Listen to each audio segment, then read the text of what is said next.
Right.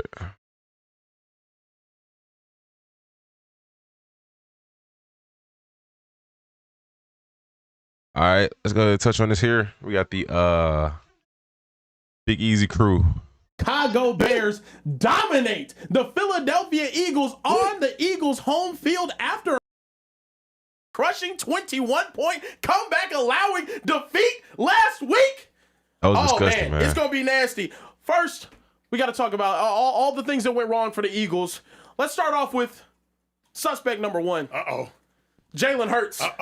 Fellas, is Jalen Hurts becoming a problem for this Eagles team?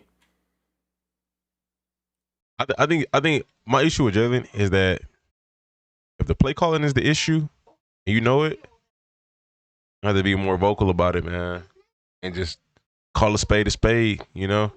I think Jalen just tries to go out there and just do his job to the best of his ability, even with limiting play calling. But you know, you got to call a spade, you know, take more control. That's my opinion on that. You going first or I'm going first? It's going to be you too. the Hall of Famer.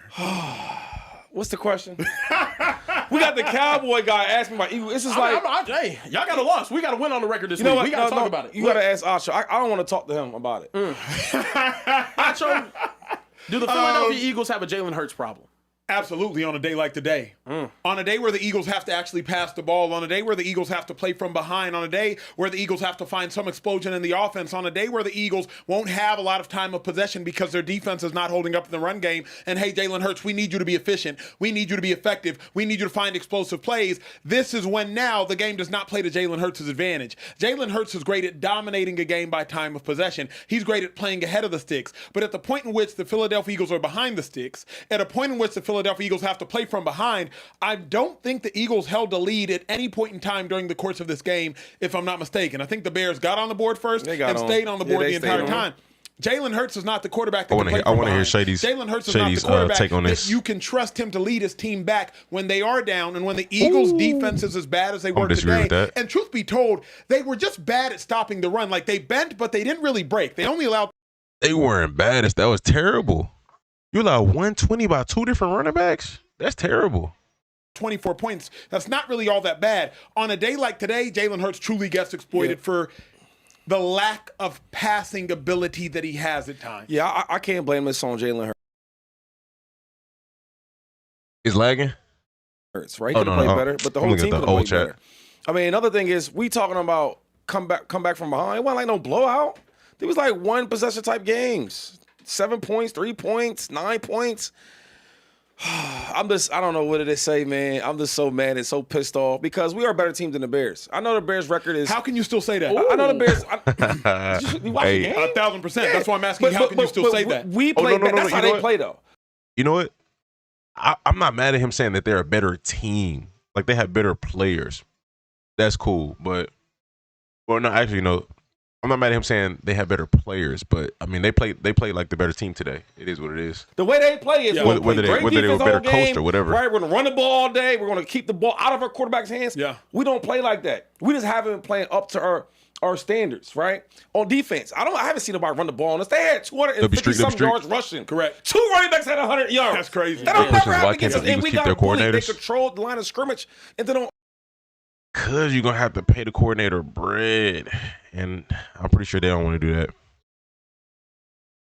Knowing that you probably are paying your head coach, you know, pretty fair amount. You don't want to have to pay him because if the coordinators are consistently getting other jobs, they can offer more money. Maybe the Eagles just don't want to match that. Offense, we couldn't get nothing really going, right? So I'm gonna say this game right here. We play bad as a whole, and there's some games where the defense and offense play bad, and special teams play bad. Offensive football today played bad. So, yes, Jalen Hurts could have been better, but the whole team could have been better. I won't go that far because, like, to me, this is who the Eagles are right now. Ooh, I don't know about that. It's who the Eagles are right now. And to me, this is who Jalen Hurts is right now. Bad. Saquon Barkley is yet to get going all season. He's not getting going. I hate watching the broadcast, and they're like, well, you know, the Eagles are still just trying to figure it out. We're in December just about. Facts. If you ain't figured it out yet, you're not going to figure it out. I believe our first show was an Eagles game, if I'm not mistaken. Yes, I think it was September 4th. We're in December. If I'm not mistaken. Yep. It's currently November 28th. If you ain't figured it out yet, it's not getting figured out. This is who you are. Eagles have to look in the mirror and say, we can't run the. I'll tell you this, though. Finding a good OC is not easy. It's not. Because 80% of the NFL does not have good offensive play calling. You got the small percentage of teams who have good offensive play calling, and then the next best teams that are playing good offensively are playing good offensively because of their talent and not their play calling. The play calling is getting by, but the talent is overpowering the play calling.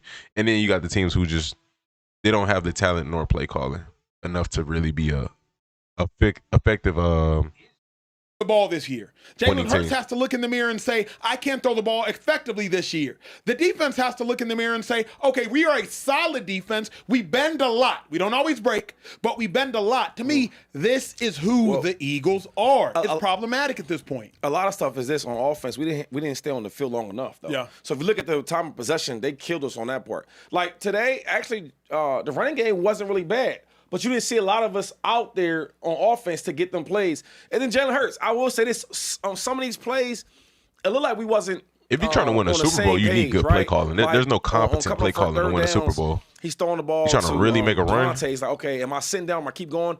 Jalen Hurts is thinking his zone. He thinks he's going to sit down. And then Smitty's thinking it's his man. He's going to keep running. Like small things like that. But he missed a wide open, Dallas wide open. And you see that up the seam? Yep. That could have been a touchdown. But altogether, we just didn't play well together, though. And that's like, I don't want to single out Jalen Hurts because, he didn't play well. But if you look at this game, tell me who played well for the Eagles. But real quick, tell me who played well for the Eagles. I would say A.J. Brown. A.J. played well. Now, even though it was a loss, it's things like that. Like, yo, give him a chance. Yeah. Because sometimes with A.J. Brown, I always say this, he's the best. Who the Bears are for Deshaun Jackson is different because Deshaun can spot a ball deep, easy. Yeah. But AJ's the best with seeing the ball, lay hands, grabbing it, body control. And a lot of catches he's making this year and his best years before is they're contested. Just give him a chance. But other than him, who else played good? Smitty would have played good if Jalen played better. You know what I mean? Like, Smitty had 5 catches. Jalen was inaccurate on 2 of them. Again, I think Smitty on 1. That's probably another touchdown. So, Smitty, in my mind, played well if Jalen would have played better. Goddard had a fine game. Again, if Jalen would have played better, Goddard would have had a better game. Like, to me, 2-5, Jalen is the nucleus of all of it. So, it's very hard for players to play well if the quarterback plays bad. It's hard. But here it is, though. And I think I said this, bro. Your play calling is going to cap everybody in your offense. If you got bad play calling where you're not drawing up intricate plays, everything is basic. The defense knows exactly what you're running. Nothing is stretching the field. They know we can just play cover 2 or play everything underneath. Then it don't matter what type of talent that you have. They know exactly what you're doing. And if that's the case with them, then Hurts can only do so much. But I'm blaming the play calling first. I mean, maybe you could blame Hurts second, but play calling first for sure.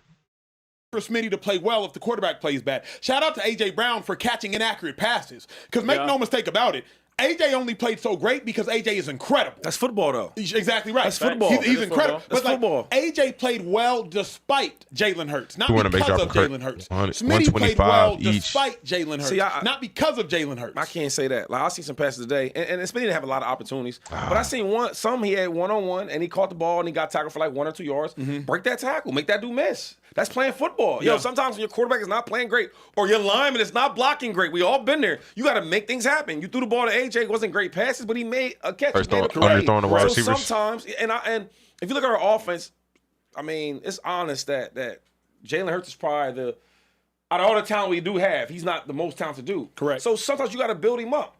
Like, sometimes we get these roles, I'm the quarterback, I'm making this much money, and this. No, you can still help me out. Yeah, that's part of the game. But here's what I really noticed. And Eagles fans, the most damning thing about Jalen Hurts' game is nothing Shady will say, nothing I will say, nothing Care Bear will say.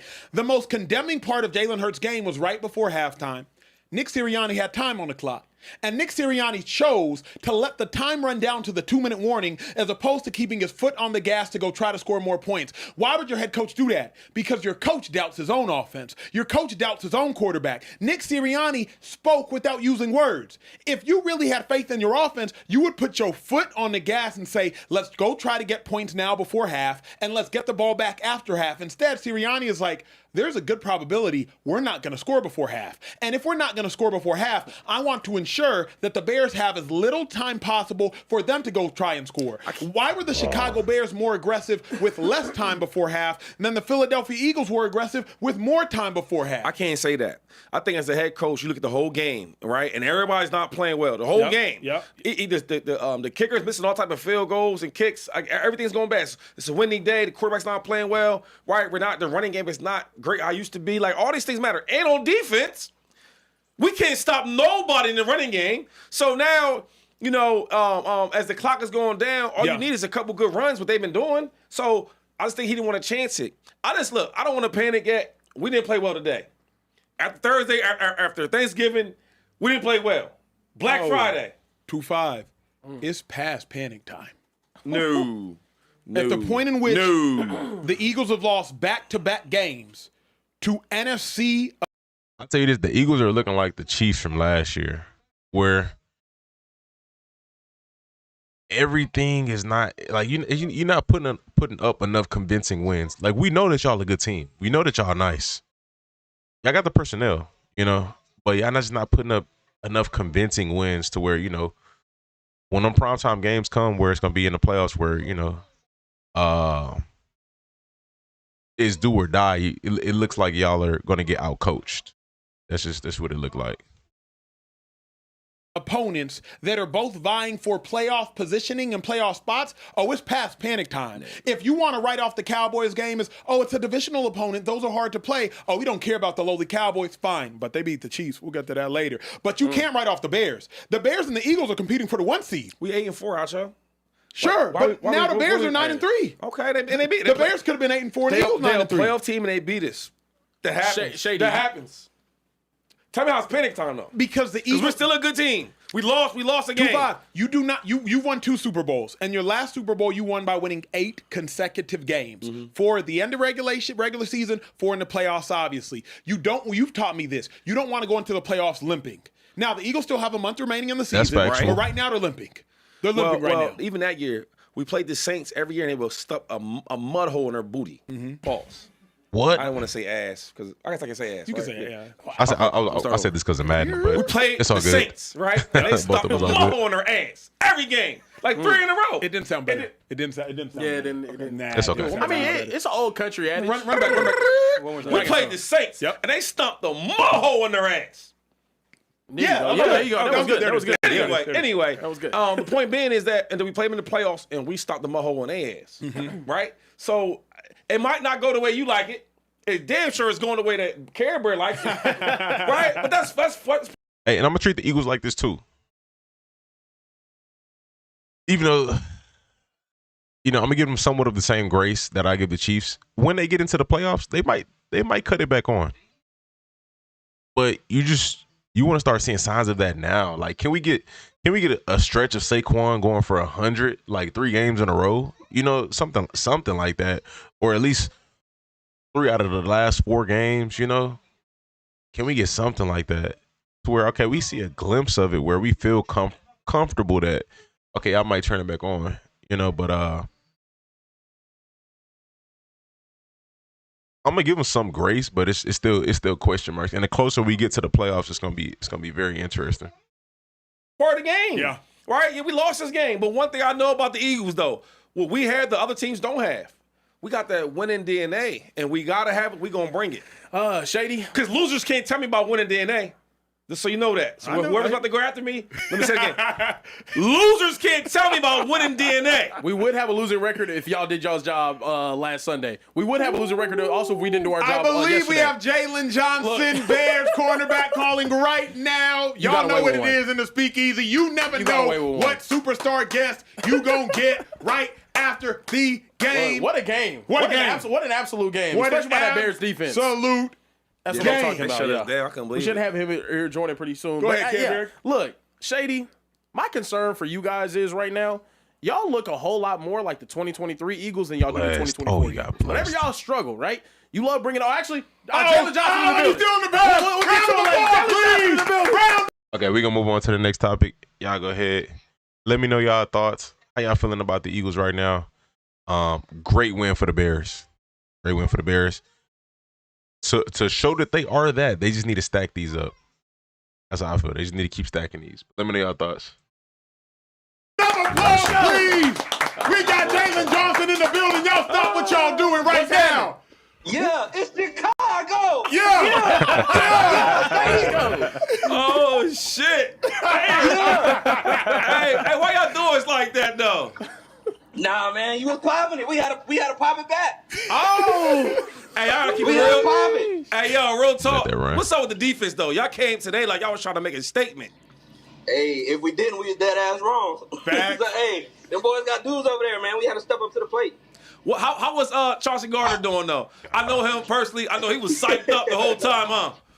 Yeah, hey, he's come in and made a hell of an impact for us. So I mean, really just trying to get his mind right for this game. Because I mean, for us, it's really just trying to have his back. We know what it meant to him coming back here to Philly, so we just want to come out here and dominate for him.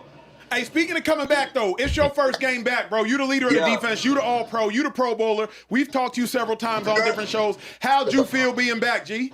I felt all right. I mean, just kind of really trying to just keep battling through this shit for real. It's just, for me, just honestly just trying to stay in it. Because, I mean, it's a long process for me, even when I get healthy, trying to battle some setbacks. So, I mean, for me, it's really just staying patient, just really keep attacking the rehab best I can and try to stay healthy. So, I mean, for me, I'm feeling all right. I mean, if that's the best I got, or they think that's the best they got, they in a rude awakening. Goodness. Hey, the social media world wants to know, why didn't you shadow A.J. Brown, bro? That's what everybody asking on Twitter. You said, why didn't I? Why didn't you? I mean, it's first day out. I'm on pitch count. I'm on the pitch count and some more stuff. So I'm just trying to get my feet back right, get my legs back under me. But I'm sure if I was healthy, that would have been a matchup we would have been able to see. Say less. Hey, do you act? That was a great acting in an office PI call. You seen the stiff arm, man. You got to kiss the ball first for your stiff arm, man. Nah, I'm messing with you. But I do want to ask you this, though. What did you guys see on tape, man? Because you kind of took Jalen Hurts out the game, right? Yeah. What was the watching tape the whole week? What did you see from Jalen Hurts that made you do that? I think really it was just being on our kids. I think really all week with the short week, we had a lot of study time. So really just understanding formation, understanding splits, knowing how they wanted to attack us, doing some self-scouting, kind of knowing where they would try to hit us at. And I felt like really some of the explosives we gave them. I know I gave up one early with bad eyes on the third down. So I mean, really, we gave them a lot. And then AJ, of course, had two big plays. But I feel like other than that, I feel like it's a lot that we did well with recognizing formation and being able to take away their go-to plays. Do you think the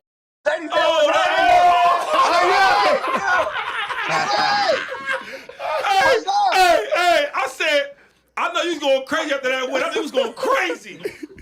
man. Hey, put him up there, Tay. Hey, we should never let him go. I said that. We should never let this motherfucker go. You said that. Hey, was you talking shit out there, though? Nah, I got too much respect for them to even disrespect the player that I play with, but it's like more so. Okay. The defense, we disrespected them on defense, though. Hey, now, we can ask him. Go ahead. Was the offense too easy? Predictable? Speak your truth.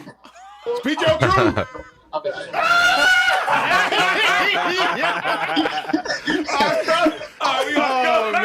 We gotta go before we get in trouble. He balling. We should have kept him, bro. We should never let him go. He's our identity. Somebody hang up the phone. Thank you.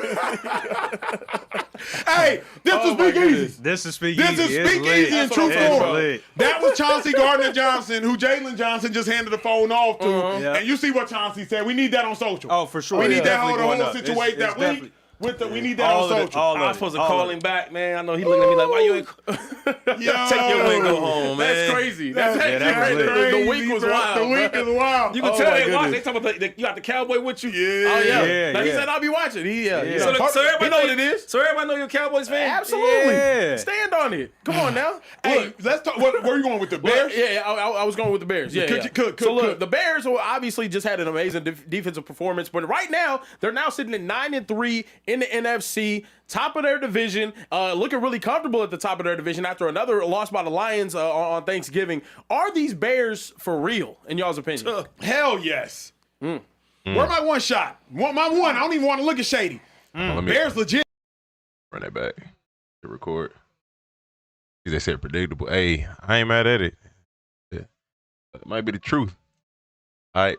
Just had an amazing defensive performance, but right now they're now sitting at 9-3 in the NFC, top of their division, looking really comfortable at the top of their division after another loss by the Lions on Thanksgiving. Are these Bears for real, in y'all's opinion? Hell yes. Are the Bears for real? Where my one shot? My one. I don't even want to look at Shady. I think Bears legit. They got to just keep proving it. It's official. Keep proving it. Bears are winning the most dominant division in all of football, a division that has the Packers, a division that has the Lions, and the Bears are doing it convincingly. You went into the link on a short week after Thanksgiving with everything stacked against you. It's a holiday week, distraction from family, you on the road, it's a short week, and you didn't just beat the Eagles, you beat the Eagles down. You took their soul. We ain't seen that happen in probably 10 years. The last time the Eagles gave up this many rushing yards and a half, 2015, I was on the team. You took their soul, people. I haven't seen an Eagles defense get out schemed like this in years. I haven't seen the Eagles offense struggle like this simultaneously, like while the defense was struggling in years. And here's the worst part. Caleb Williams didn't even ball. I mean, he didn't even ball. So he was the making some Bears nice throws. beat the hell I'm not out of gonna the lie. Eagles, and the quarterback didn't even Maybe ball. statistically he They didn't beat ball, the but he was Eagles making some strictly nice off running. throws. 260 rushing yards. They ran the ball 47 times, took their soul. That's what the Bears did to the Eagles. If I'm an Eagles fan, if I'm an Eagles player, if I'm an Eagles coach, I am utterly embarrassed with how they played today. Something has to give, and something has to give immediately. Bears are for real. Nah, it's just because it's one of them losses where, like, they didn't do nothing special. They just ran the ball on us. That's it. Right? I would prefer for them to let Caleb Williams go out and throw the ball a lot, and hopefully he can beat us, right? But they didn't do that. And then the defense. The defense played great, though. I can't lie. The Bears' defense, they strapped in. And everything they talked about from Jalen all the way down to Chauncey, they said, yo, we locked.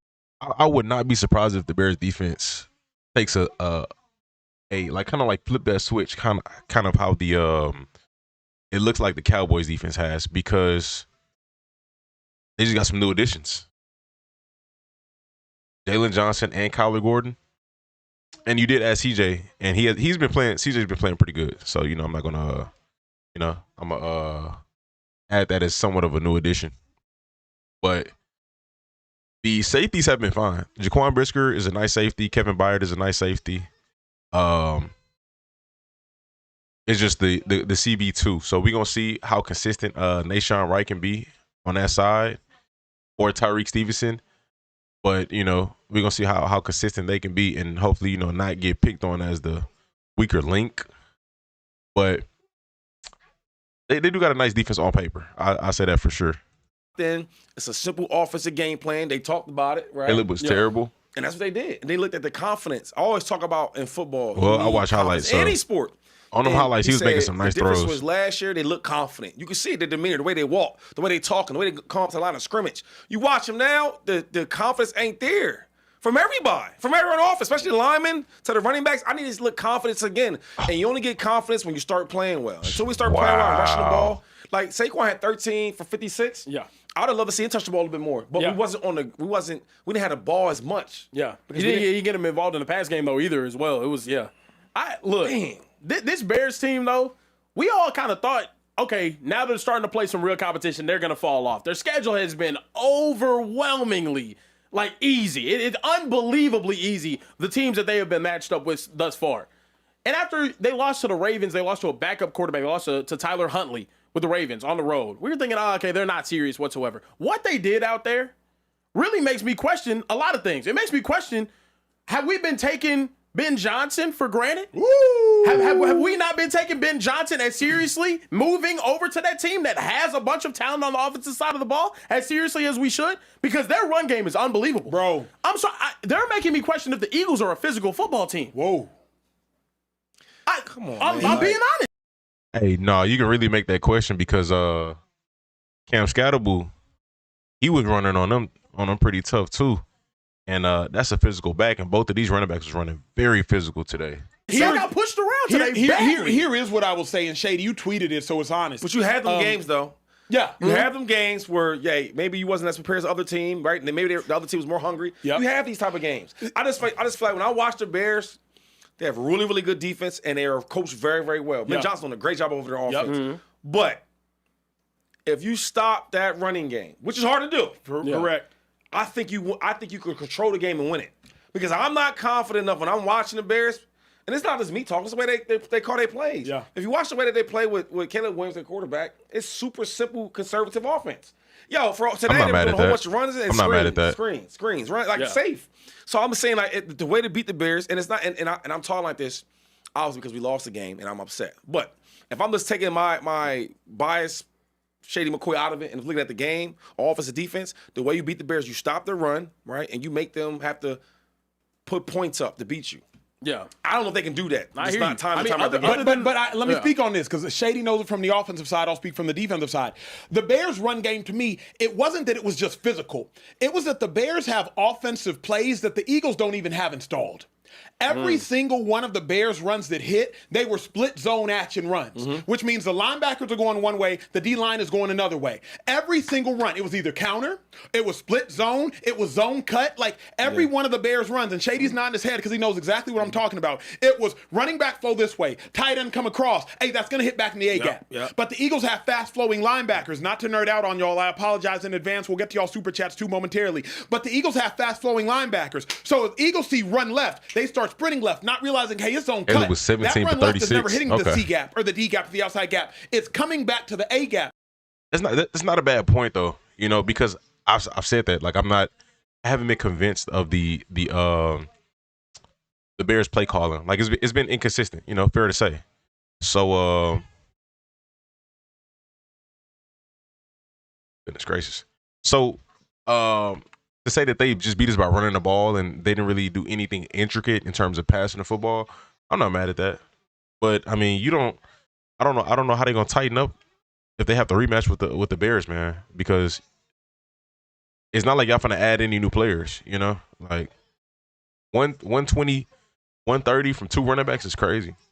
Or it's counter. You got two guys coming back across the formation. They ran for 200 yards. We allowed 10 And they three quarters. big linemen. Correct. That's And not another a thing is bad what take. makes their, and this is what I'm saying, like Ben Johnson's so great, it's so complicated to guard because to keep the backside, when I say backside, I mean the defensive end, so he can't crash on the running game. Yo, he was doing the jet sweeps. The jet sweeps was killing him. All right, so now when they do motion, I gotta watch for the jet sweep. Now he's doing inside zone. Yo, Ben Johnson got so creative, he started showing action right, pitching the ball, but it was coming back inside, and then the motion guy was cutting the D tackle. I'm like, oh my God. So Ben Johnson is hard to stop with all that. But what I'm saying is, if you got a physical, aggressive D-line, that now all that stuff you're doing, if I'm pushing your guys back, none of that happens. Now you got to make Caleb Williams, the number one pick overall, play quarterback. Correct. That's how you beat them. Agreed. Yeah. But here's the dilemma, though. They're not going to put a lot of points up, I feel like. I agree with all that, Shady. Okay. But if the Eagles, Jordan Davis, first-round pick, Jalen Carter, first-round pick, acquire Jalen Phillips, I believe, first-round pick. You said cut one, Jerry Rice, Moss, Calvin Johnson, Fitzgerald. I'm keeping Jerry. I'm cutting That's Larry. the Eagles starting D-line. No, you're right. The only one I'm missing is Jalen Hunt, third-round pick. But like the Eagles starting D-line is a bunch of monsters based off physical talent and based off what Nolan they've Smith done and are came doing back. in the league. No, Like, you're right. Nolan Smith, excuse me. Yeah. He came back. First round, everybody. Yeah, you're right. You're right. So if the Bears can do that to the Philadelphia Eagles, my thought process is there's a good chance they can do that to most teams. So Now, you don't think Vic could adjust that? If we played him again in the playoffs somehow, Yeah. you think Vic can I want to say yes, and I tweeted Shady. These are simple corrections, but those adjustments should have been made at halftime. What I'm saying is like zone cut adjustments, split zone adjustments. That's hey linebackers, be patient. Hey, don't cross over run. Just temper your feet. Shuffle your feet. It's going to come back. The zone cut, the split zone, it's an A-gap play. It looks like a C-gap play. Yeah. Shady will never get to the C-gap. He's going to cut back. Trust it. Like, those are halftime adjustments. Those are, hey, LBs, we're over here. We're over here. Hey, DBs, go over there. D-line, you're over there. LB's right here. Hey, patience. They're only killing us with split zone and zone cut. Everything is coming back. Use your eyes. That's what should have happened in my mind. But see, like I was saying, though, what puts pressure on Ben Johnson is, see, he didn't have no pressure today. I could run the ball all day. I could go to all the runs I want to do. Yeah. But what happens when now we put points up? Yeah. Because you can't sit and do that. You can't sit and run the ball all day and throw these little screens.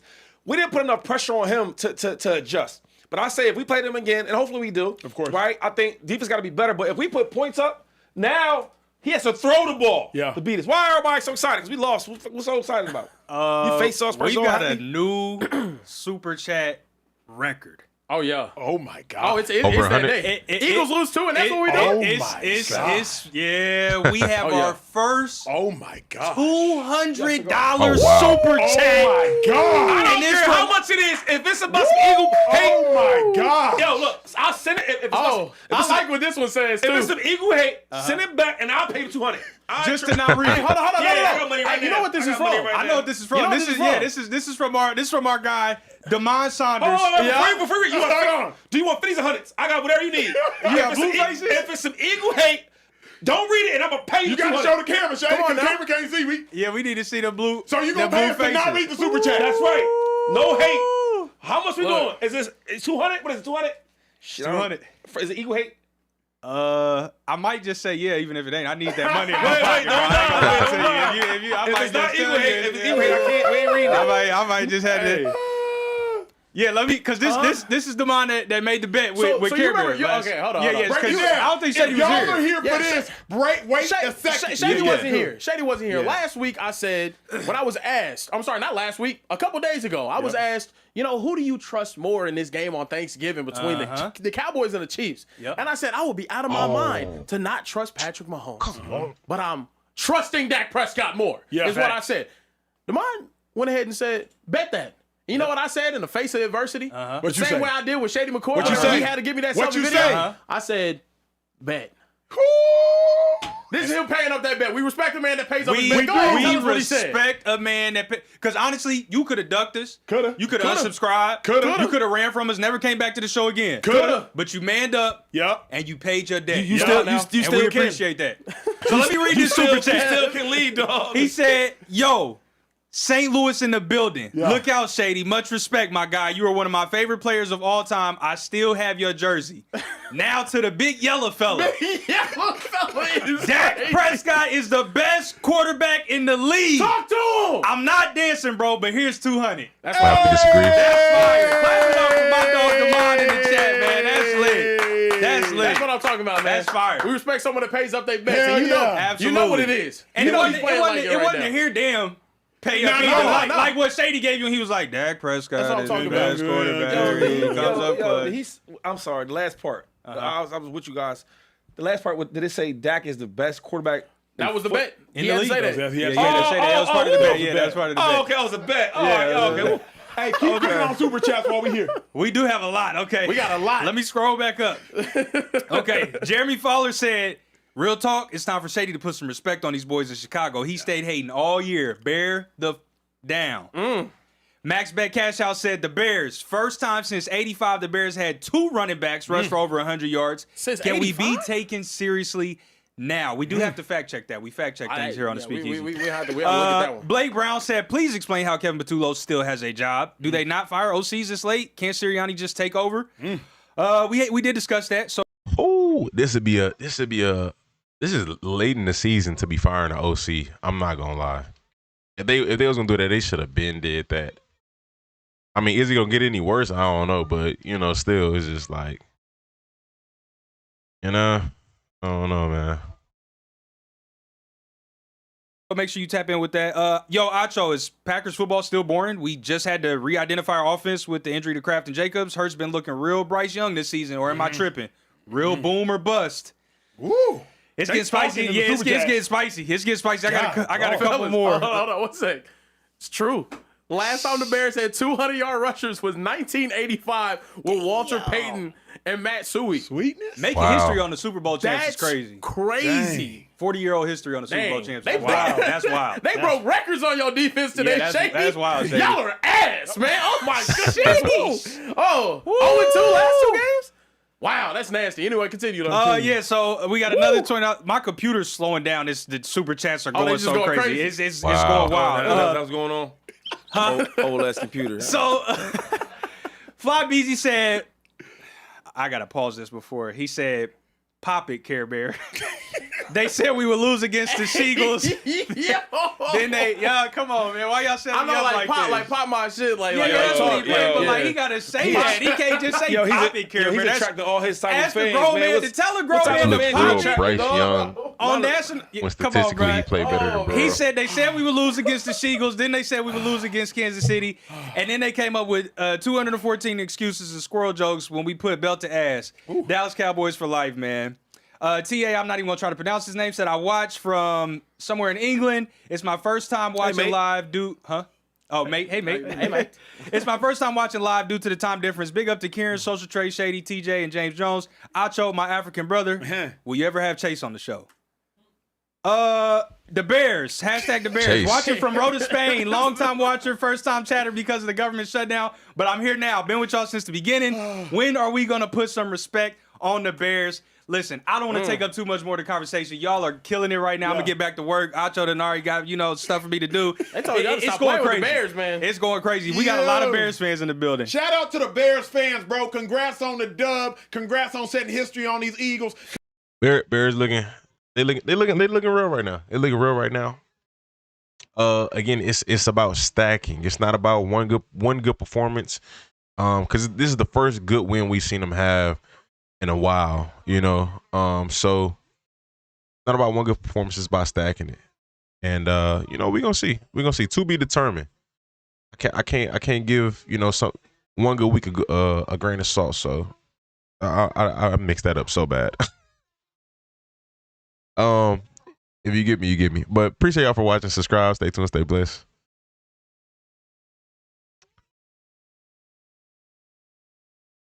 See what we got next. What's the next topic? Shady McCoy's No, the tie's there. How good is We this got wins, we Cowboys got team? losses. That Oh, this is a good one. abundantly clear they're a playoff team. Will they get into the playoffs based upon how many losses? Important game of the year for both teams. And Dakota Prescott went out there and absolutely.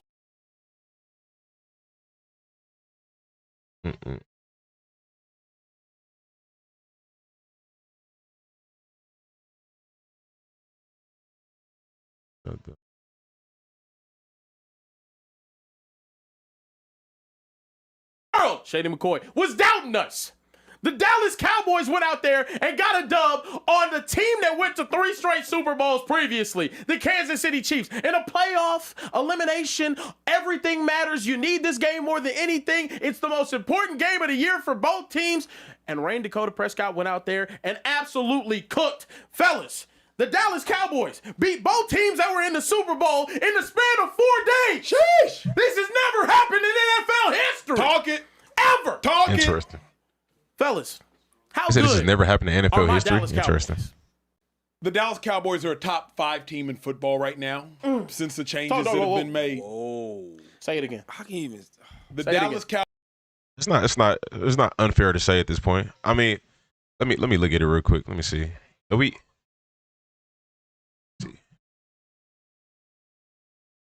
You know, yeah, let's go playoff picture. If I had to, who the top 5 teams in the league right now? This is just be my opinion. Top 5 teams: Rams up there, Patriots up there. I throw the Cowboys in there. Like how they looking right now? I throw the Cowboys in there. That's fair for me. Now they got to prove it down the stretch. Definitely got to prove it, but that's not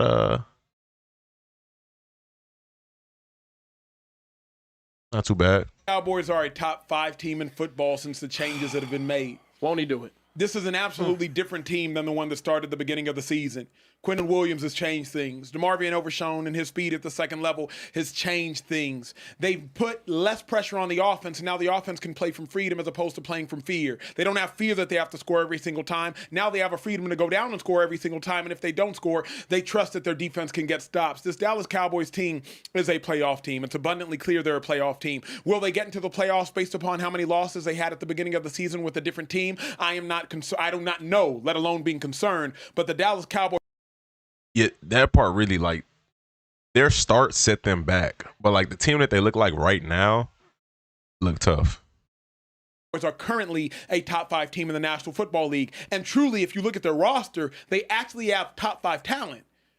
Running back, wide receiver, tight end.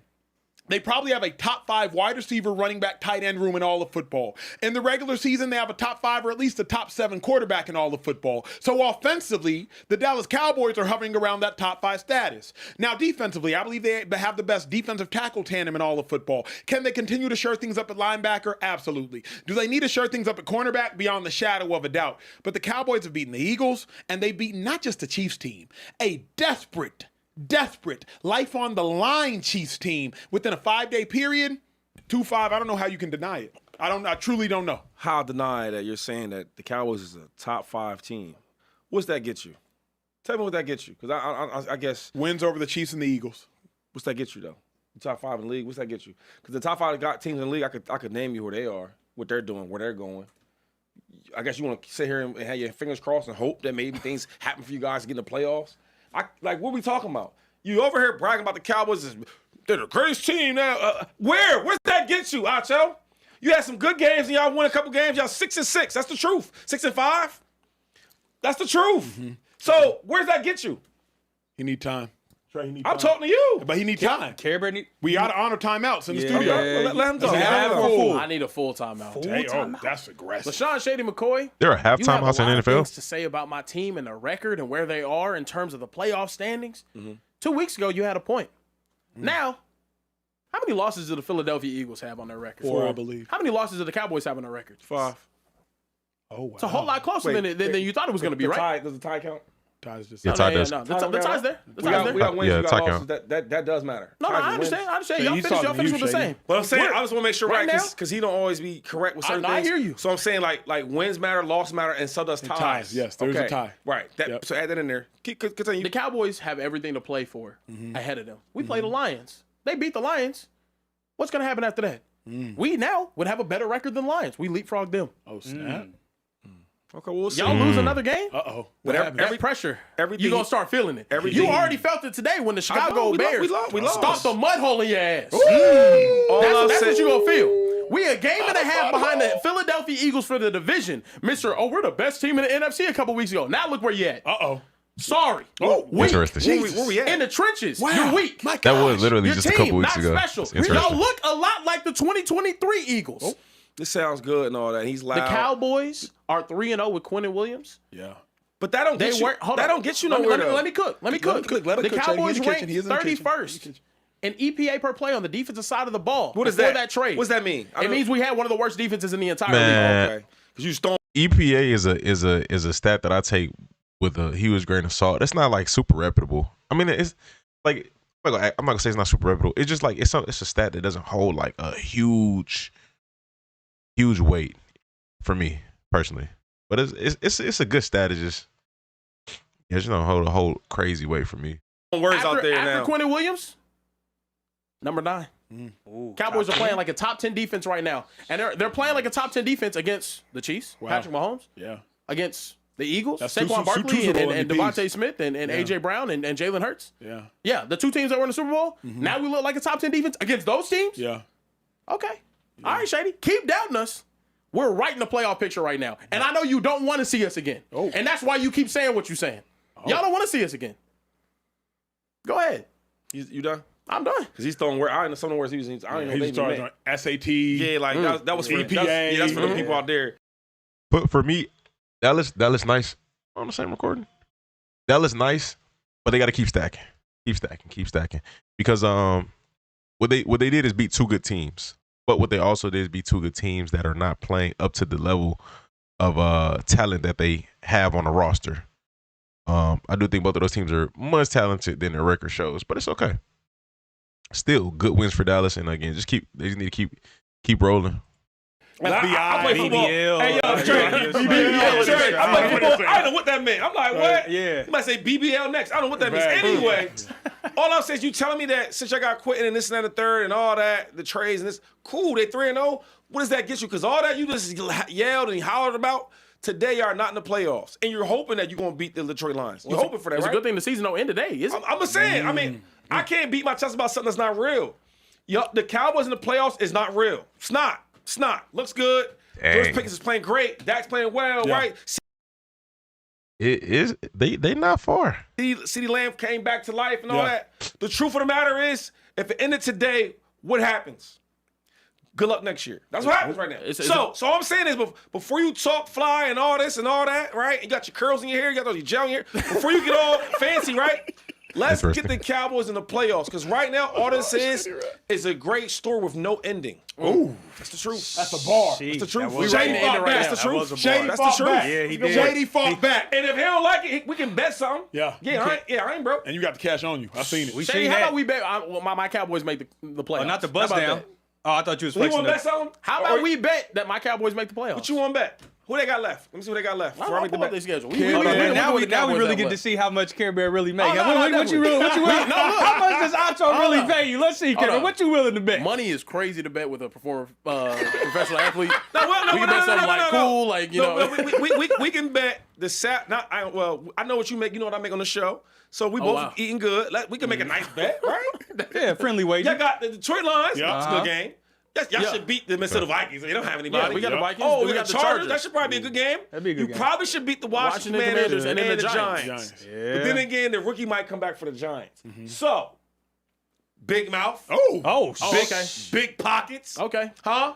Mr. Scary wild. Bear. What's that? Mr. Scary Bear. Scary Bear. You want it better or Interesting. not? We can Because y'all don't make the playoffs. Put your money up, Care Bear. We can They got a very good shot to make playoffs. I ain't gonna lie. Cowboys are going to be in the she didn't. playoffs. All right, well, let me know your These price. Cowboys going to be in the playoffs. Yeah, let me know your price. bet you $1,000 right now.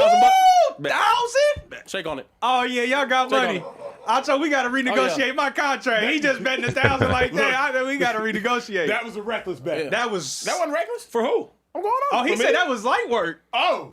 Damn, y'all got money on the show. I'm trying to keep up with He must be y'all. working after hours. He won't even. Must be. Hey, look. He got a second He job. won't even we bet don't me know. no silly stuff like that with the Eagles. Like see the difference though? Yeah, I like hear he you. already know where we gonna be at. And I don't care how bad we play, how bad my quarterback, all that defense. One thing about the Eagles, no matter what, we are always gonna be in the playoffs. That's easy to say at 8-4 though, Shady. No. He betting at 6-5. My man, I'm talking on about as long as Sirianni's there, Yeah. as long as Jalen Hurts the quarterback, we're always be in the playoffs. Oh, okay. Always. All right, cool. You know why? Why is that? We've always been there.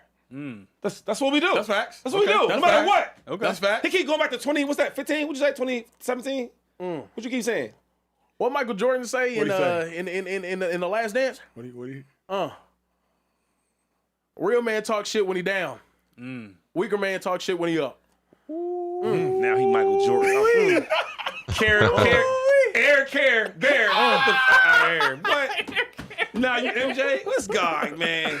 With the cigar. Come on now. With the trademark now. cigar. I'm not afraid. I told him that we was gonna beat him last time. He didn't believe me. I he told him we didn't. was gonna beat He the didn't. Chiefs. He didn't believe me. Are you a Keep not believer now, believing. Shady?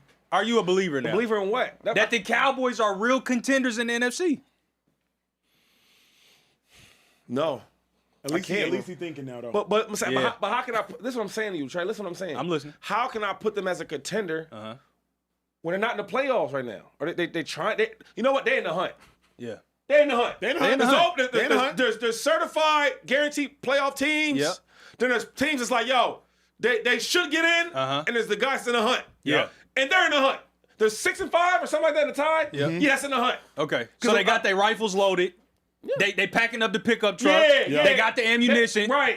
They got the bloodhounds. But they don't know where the war's at. Ooh. Yeah, they don't even know where They ain't found it. They ain't called found it. around. We waiting for that call.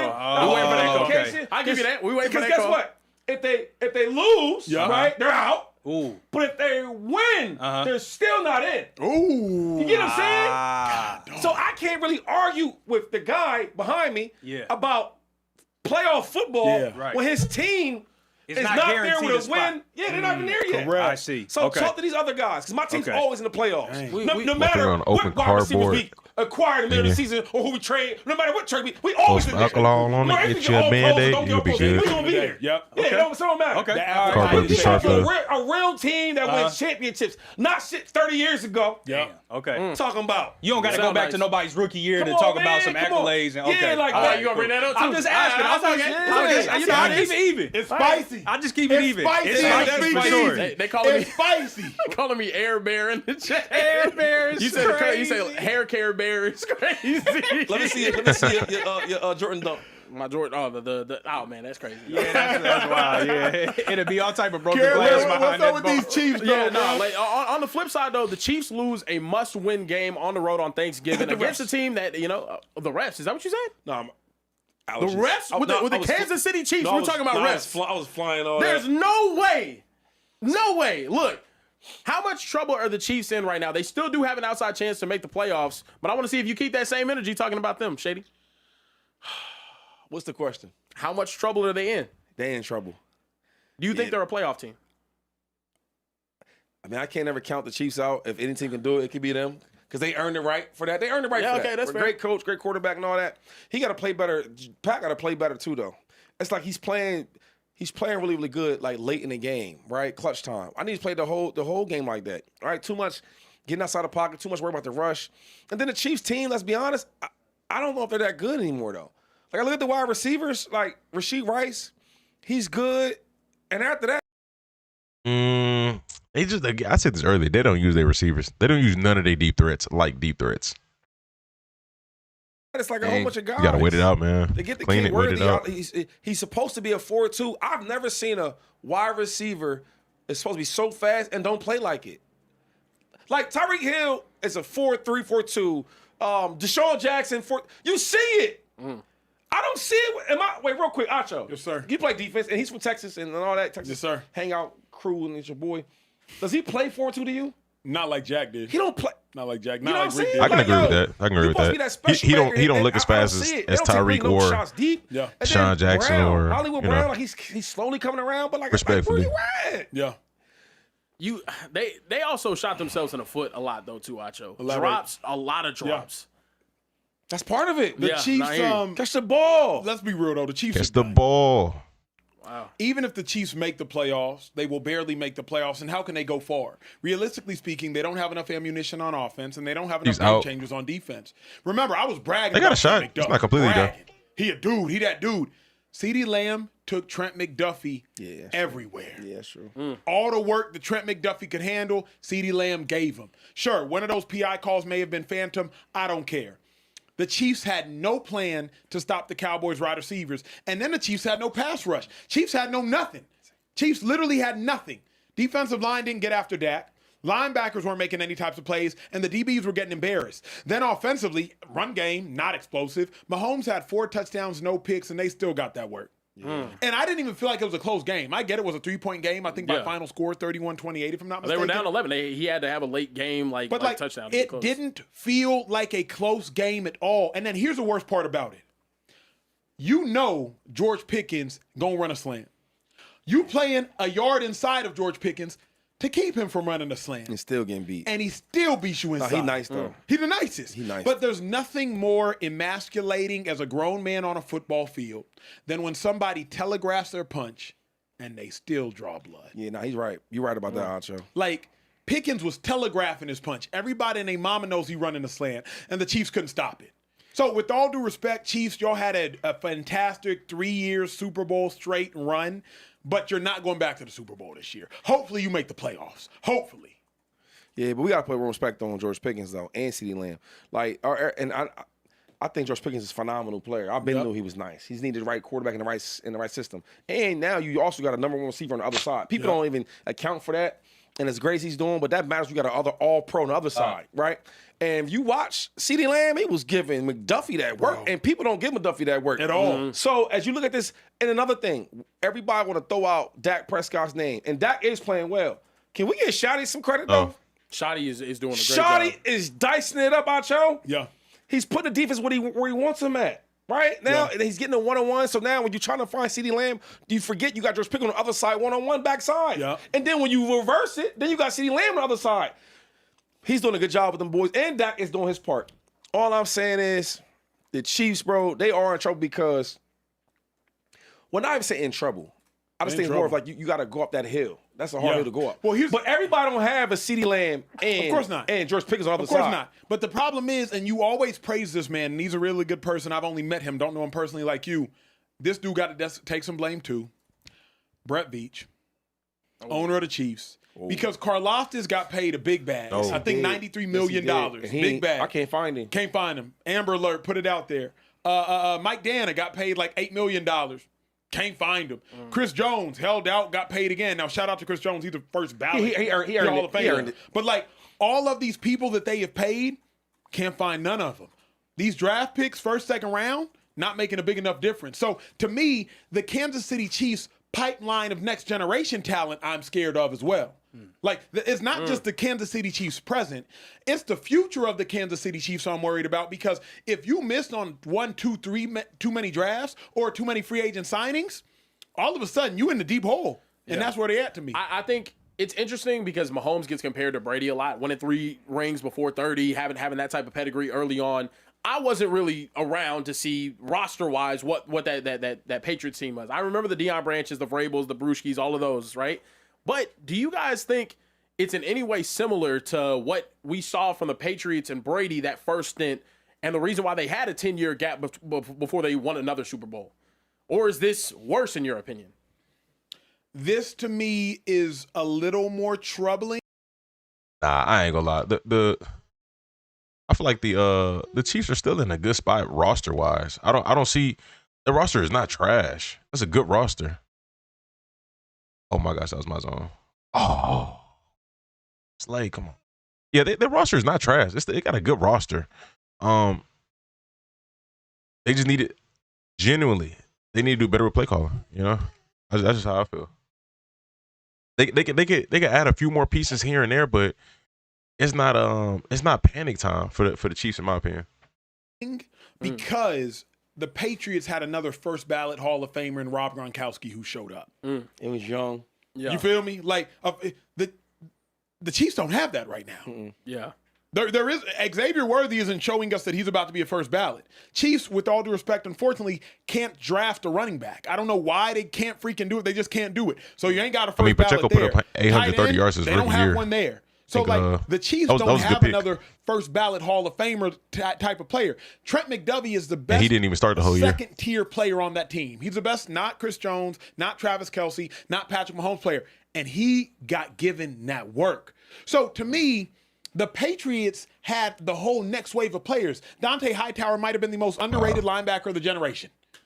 He was on that team. McCourty on that team. Jamie Collins was the Jamie one. Collins, He a was dude he was the one on that team. Chandler Jones. Oh my gosh! Yeah, I forgot that. Yeah. So, like, I just don't see that right now with the Chiefs. It's not Karlaftis. Pacheco It's not now? Dan. Injury. I don't see it with the Injuries. Chiefs. Chiefs are in Back-to-back trouble, years, bro. injuries. But I know this about the Chiefs, and you called out Brett Veach, but one thing about Brett Veach, boy, He'll turn it he's around. like that. Yeah, yes. A lot of Andy Reid's players, they draft them. Yeah. They don't go out there and get them, they go draft them. So they'll be back. But on the offensive side, Oh, wait, man, run they the got to man help Mahomes out. They need better wide receivers, though. And it starts like there's nobody that threatens you. Bro, And be another getting thing is, popped. and I lost my thought, but it was more of if they finally get into the playoffs, right? This is why they don't concern me that much. If they finally get in the playoffs, now you got to play one of these top tier seeds, right? Yeah. Who they fear? Nobody. Because they can beat the Colts. Yeah, they already showed You it. get what I'm saying? Like where's the team where like, dang, you stuck into the playoffs. Now you got to face a top tier AFC team. The Chiefs ain't scared of that because they can beat some of them guys. Yeah, I think this is the thing with the Chiefs right now. I don't think their fear comes from being in the playoffs and losing to those teams. That's where they thrive. They've had seasons where they weren't the top seed and still went out there on the road and got Speaking done. of injuries, Went to the Anthony Super Bowl. Davis back. The problem right now is Injured fellas, players. They got to play the Texans on Sunday night, whose defense is playing at an extremely high level right now. They got to play Denver again towards the end of the season, Don't worry about and they got to play the Chargers after they play the Texans. They can't afford a loss. Do I think that all of these games are winnable? Absolutely. But another loss, they're really done. They're not making the playoffs with another So loss. one more they're out, right? Yeah, and also they need help. They need help right now. One more They're loss. in the same That's situation, 7. in my opinion, that we are. At that point, Shady, they'd have to win out. Cowboys. See what I'm saying? But another loss, they're out. That's what I'm saying. Like, I can't even argue But with no, really. I'll say this because right now, obviously, we know the Chiefs are in trouble. But even future, that's where I really care about. Oh, they're gonna be good in the future. You think Chiefs gonna be down long? Not too long, but I'm thinking like They Next got year? they got good players on that the team Chargers still. are clearly always going to be a 9, 10, 11 win team with Harbaugh. Harbaugh's a great coach. Sean Payton's a great coach. So we know the Broncos, Bo Nix is only going to get better. Drake May's a great player. Mike Vrabel's a great coach. Patriots are only going to get better. The Chiefs have had a nice little cakewalk of the Raiders sucking, the Broncos sucking, and who else in that division? And the Chargers sucking for a long time. They've had a nice little cakewalk of that. Those days are over. Sean Payton, Harbaugh and Bo Nix Herbert, that's real competence in that division. I don't see the Chiefs winning another Super Bowl for a while, 2-5. Hold on. Who has the best quarterback in that division? Always Mahomes. Who is the best coach in that division? Andy Reid. Always Andy Yes, sir. Reid. They need the same, the same. So, and I think out of all them coaches, who drafts the best? Yeah, I'll go Andy. Of course you I'll go will. Andy. So, listen, man, in the dynasty with the Patriots, they didn't win all their games. I get that. They ain't going to Super Bowl every year. Cool. This year they're not going to do it. But best believe that the Chiefs, they going back eventually. 2-3 years, if that. Yeah, Patrick Mahomes too talented to not go back again, though. I mean, even watching that game on Thursday, unbelievable, just what we saw out of him. Moving forward, though, we got to talk about Shedeur Sanders. All right, y'all, let me know your thoughts on that topic there. As far as the Chiefs and Cowboys. Appreciate y'all for watching. Like, subscribe. 20 seconds. All right. They had media availability this week where he was asked a rather interesting question by a reporter this with the arena, and had a rather interesting response. I'll let you guys take a listen. Oh, that's so fake. I want to say that.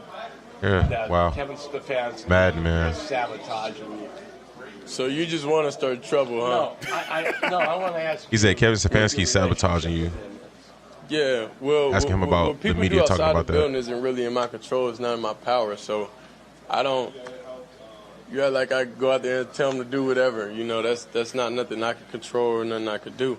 But overall, you know, I'm just happy to be here. Coach Stefanski, you've been coaching since I got here, and you've been doing a very great job. You know, with everything that's going on. But I like that. Do you want to hear the follow-up to that? Or? They can't stand each other. They can't stand. Man. You can see it, right? You can see it. But I blame the coach, though. I blame the coach first. Coach 2-5. Yeah, because first of all, I'm a 21-year-old rookie, right? And you guys drafted me. If you draft me in the first round, second round, you did draft me in the fifth round, right? Yeah. And now I am your starting quarterback. Support me. If my style is different or my swagger, whatever it may be, I'm here for you. Yeah. You know what I'm saying? And you're a grown up. You probably got Facts. Stefanski probably got kids, so you know how to deal with these. Like my son, it's weird how when my dad, I had to be a certain way. Now he's a certain way, and it's like you adjust. All I'm saying is for us to win and do the best for our franchise, I need the older coach that's been around to teach the young rookie how to do it. And it don't matter who's right or who's wrong. We a team. It's like, and you could tell Stefanski don't really like Shedeur, and I don't even understand why.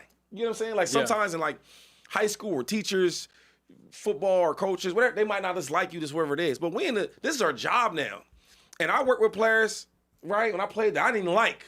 Right, and they ain't gonna say their names, but they know I didn't like them. They know it. But when we got between them white lines, we put that and we strapped them, that face mask up and the helmet, put the mouthpiece in. I got your back. I do not like you, but I'm not gonna let nobody hurt you or harm you. I want the best for us. They need to do that because Shedeur is their franchise right now. It might not be tomorrow, but right now I'm the guy. Yeah. Interesting. I'll say this though. I love Shedeur's answer. Great answer. Love Shedeur's answer. Strong black man. A younger Shedeur might have answered a little more childlike. This is mature answer. It was honest enough.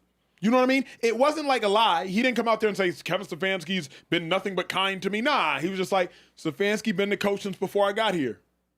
That's a fact. Yeah. He did say that, yeah. That's true. You know what I mean? He ended it with he's a great coach. Because if we're being honest, But Shedeur's been put he said in a one lot hell of before he called him a situation, great bro. coach. He's been drafted by a general manager that clearly wants him there, but a head coach that not so clearly wants him there. Shedeur's stuck. He's stuck between two parents that we don't necessarily know their relationship. One loves the kid, the other doesn't necessarily love the kid, but they all living under the same roof. So go out there and survive, kid.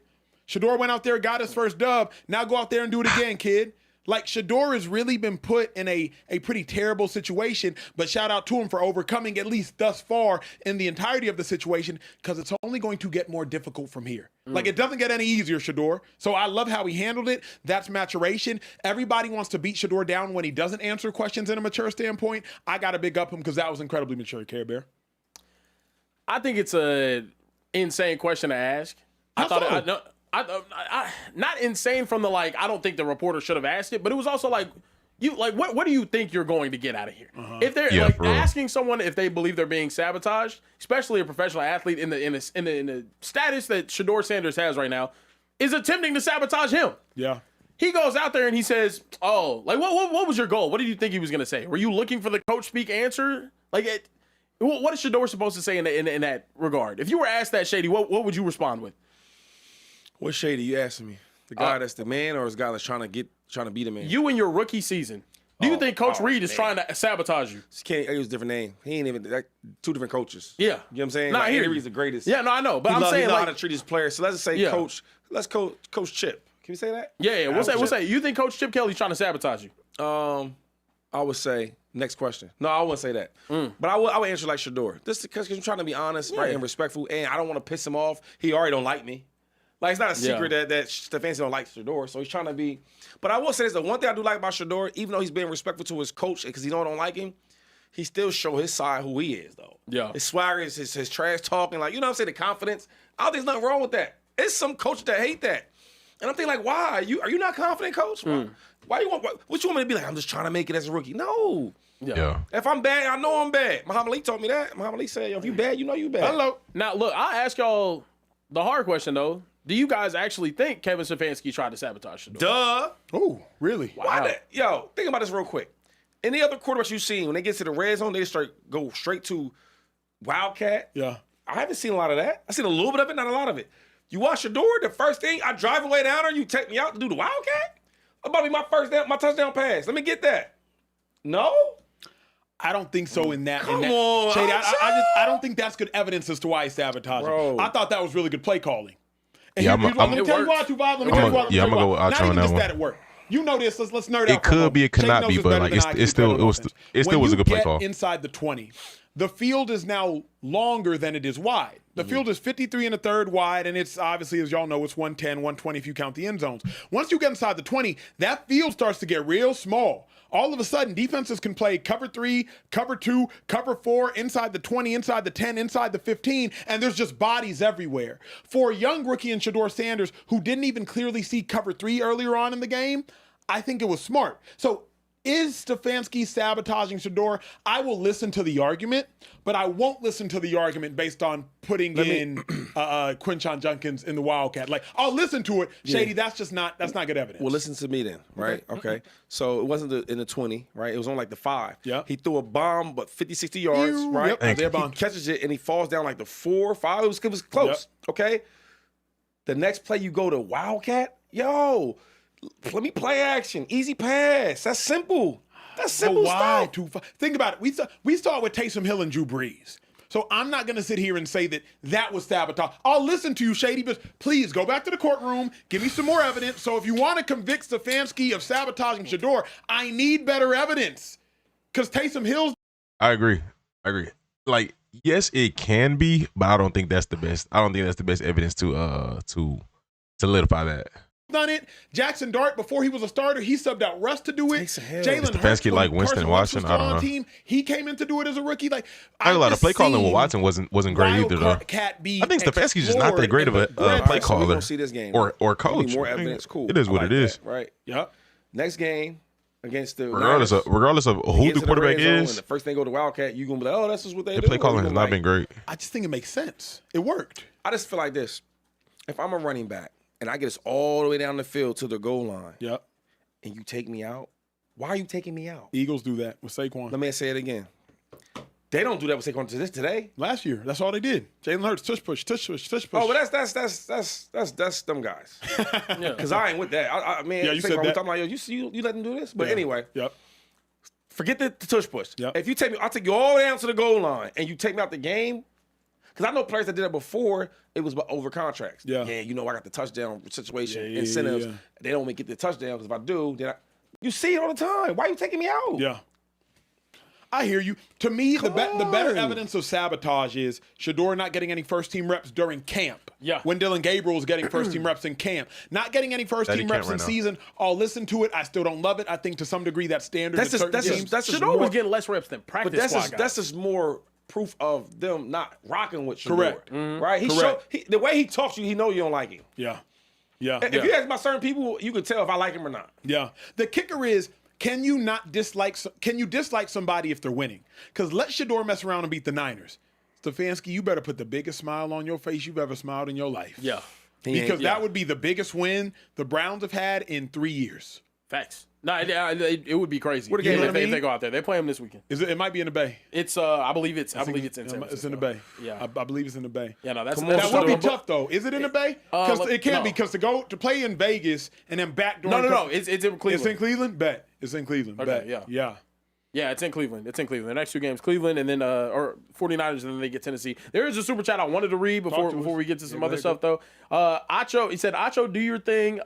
Or do you think Shedeur is getting all of the first team reps now, or is DG still splitting some? He said he's getting the first team reps now. But all of them? Yeah, from what I've heard, okay, he's getting the first team reps now. Okay. And then that's a fair split. If he's named the starter and that's the case. Here's the problem. The problem is Kevin Stefanski did himself no favors. So now we can't give him the benefit of the doubt. Yeah. You did yourself no favors. So now we have to assume you're trying to sabotage him when you put in Quinshawn and the Wildcat. Now we have to assume you're trying to sabotage him when Shedeur ain't getting no first team reps all camp, because you didn't do yourself no favors. You never spoke highly of Shedeur. You never praised Shedeur. If you see her excessively, you never did anything that made us say you rock with the kid. So I can't give you the benefit of the doubt. I do not mind somebody like Shady being a skeptic. Could he be potentially racist or prejudiced? I don't know. I'm gonna be honest. But even outside of that, do I think he is a good coach, bro? What has Stefanski had a winning record? Double-digit wins, I'll say that. Has he had a double-digit win season since he's been with the Browns? I haven't seen nothing good yet.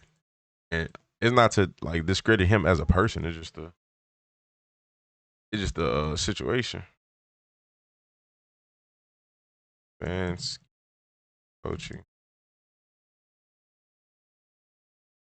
He won Coach of the Year 2 times.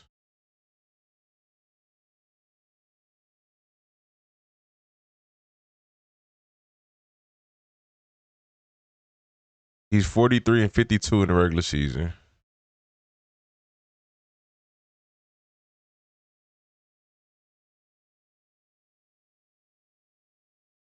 What's the record? He's been with Cleveland since 2020. He's been for 5 years.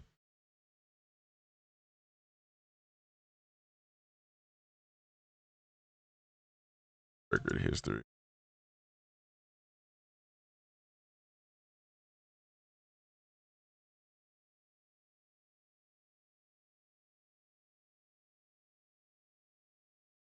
Year-by-year season results. And this go way back. Goodness gracious. Okay. 2024, 3-14. Okay, so they won 11 games last year. And they won 11 games in 2020. Okay. All right. I will redact my comment on that. But I generally I don't have full context, as far as, I don't know, man. I don't know. This year just ain't been good. I'll say that. Because Kevin Stefanski, you made your bed, lie in it. I just think there's a lot of smoke, and where there's smoke, there's fire. Right now, I won Coach of the Year 2 times. Probably a duck. That's how I feel about it. Moving forward, Shedeur also had more media availability. Talking about the game that they're playing this weekend against the 49ers, I'll let you guys take a listen. Well, it's about belief. The reason why I am so confident in the way I am is the guys around believe. So that's what's most important within having a team, within having an offense, within having to have a spark. You got to have guys that believe. So and I'm fully confident in myself throughout everything. And I'm confident in my team, and I'm sure they confident in me also. Fellas, do you guys believe Shedeur can get it done this weekend against the 49ers? That's asking a lot. This guy is crazy. I'm trying to. I ain't gonna think it's asking a lot. Can he get it done? Just up like this, yes or no? Can he? Yeah, he could. What's the context that he can? And if he can't, what's the context to that? Or if it's in the middle, what's the context to that? I think he got a good shot. Be kind. That's asking a lot. You lick your chops against a rookie Q. Robert Saleh has been waiting this moment for his whole life. I get a rookie quarterback, and a rookie quarterback that's coming off a dub, so he probably feeling himself. A rookie quarterback that's probably been reading the press clippings, watching Shady McCoy, watching the speakeasy. A rookie quarterback that's probably like, dang, I threw for over 200 last year off a week of practice. A rookie quarterback talking like that, I'm licking my chops. I'm blitzing him, and saying, Shedeur, let's see how you can deal with pressure. And now I got a week of film on him. So I know how Shedeur likes to escape. Deep to the right. That's it. Yeah. Shedeur, he doesn't like to escape left. He doesn't spin move. He doesn't step up. Deep to the right. When there's pressure, deep to the right. He do so spin which way move. you think I'm bringing my blitz? Hey, edge rusher, stay upfield on the upfield shoulder to the right. Now I got tape on you. Tape exposes everything, so you are asking a lot. Shedeur has it, and it cannot be explained by data, by EPA, by coaching. Maybe he can win, but by no means would I ever bet on Shedeur to win this game. Asking too much. What's the question again? Do you believe in Shedeur this weekend against the 49ers? Well, this is not even about the Shedeur, but the Browns not a good team, right? And the Niners are a good team. So if Shedeur was a 4-year starter, it's hard. Because Answer the question, Shady. You know what I'm saying? It's like all Shedeur need to do is have a good game. The Browns defense is going to keep them in the game. If he has a good enough game, he don't got to play great. He could play, it could be mid as long as it's good enough. What? As long as it's good enough, that's all that Can matters. you answer the question, please? Hold on. Ask him again. I don't think he heard it. Shady, do you believe in Shedeur Sanders this weekend against the 49ers? I believe in Shedeur. I don't know if I believe in the Browns. That's a fair question. That's a fair answer. That's fair. Yeah, that's fair. I think Shedeur gonna do well because for him, a win for Shedeur is looking good, looking solid. I don't think they'll win the game. They are the Browns, right? Shedeur is not LeBron. You know what I'm saying? Cleveland was terrible with LeBron. But I don't know if he's LeBron, right? They're a bad team. Terrible team. Right? They are. Yeah. So, they won 3 games?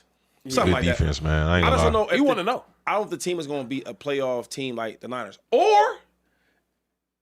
I don't know, though, because if your boy Brock Purdy shows up like he's been doing this year, they might get a win. That Browns defense is like Browns that. defense crazy. It's like that. Yeah, I was just going to say, you talked about the 49ers defense going to send it at Shedeur. That Cleveland defense is definitely going to pressure Brock Purdy for Remember, sure. the Browns. Brock loves to throw the other team the football. The Browns beat the Niners when the Niners were nice. I think it was 2 years ago. Remember, the Browns went to the Niners went to Cleveland and Brock lost that game. I don't really watch a lot of the. I don't really watch a lot of the Browns. I watch the Niners. It's not a lot to watch. But like it was, I have to say, the Browns defense will probably keep the Niners to 19 points. Shedeur, can you get to 24? I think 24 points wins the game. Is Brock playing? 24. Brock's supposed to, A lot. Well, if that's Brock's playing now, I don't think he's 19, like 14, 10. 10? Shady just talking. You got to be trolling. Shady. Yo, 10 points? Hold up, real quick. 24 would be. They They just scored, 21 with 4 interceptions Who or they something play? from Who him? they play? Who they play? Okay, all right. That's Who they fair. play? Yeah, that's all fair. I'm saying is this, though. I'm not, because I like Brock. I like little guys that's like, beating odds. I like them type of people. But was I wrong about Brock yet? Shady. I mean, you watch him play. Everything that Acho says about Brock Purdy being so good, it's always what he used to do back then when he was loaded. Why he call him a little guy beating the odds? Yeah, that's it. He's just like, you sound like he's a Make-A-Wish kid. Yeah, that's. I'm not gonna lie. He was the last pick of the draft. I ain't going that far, but hold up. He's the last pick in the draft, and you ever see him in person? He's my height. You say you're 6 feet. I ain't a quarterback. Oh, fair. Anyway, Shady is tall, bro. Thank you. Yeah. The way he's been playing though, are y'all? All jokes aside, are you super like hyped up on Brock Purdy this year? Seriously though. No. Thank you. That's all I'm saying. Nah. Yeah. Hold on. All right. So on this show, what happens on occasion is that Kieran shows us images before he shows y'all images.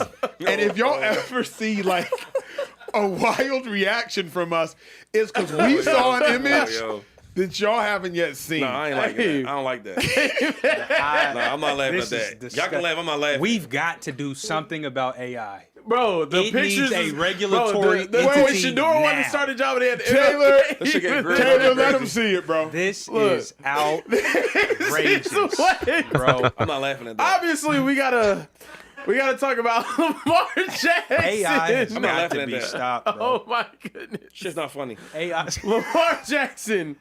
Oh man. The Ravens fall short against the Bengals. This is the replies to this tweet, but we'll get to the original. They fall short to the Bengals and Lamar Jackson. Man.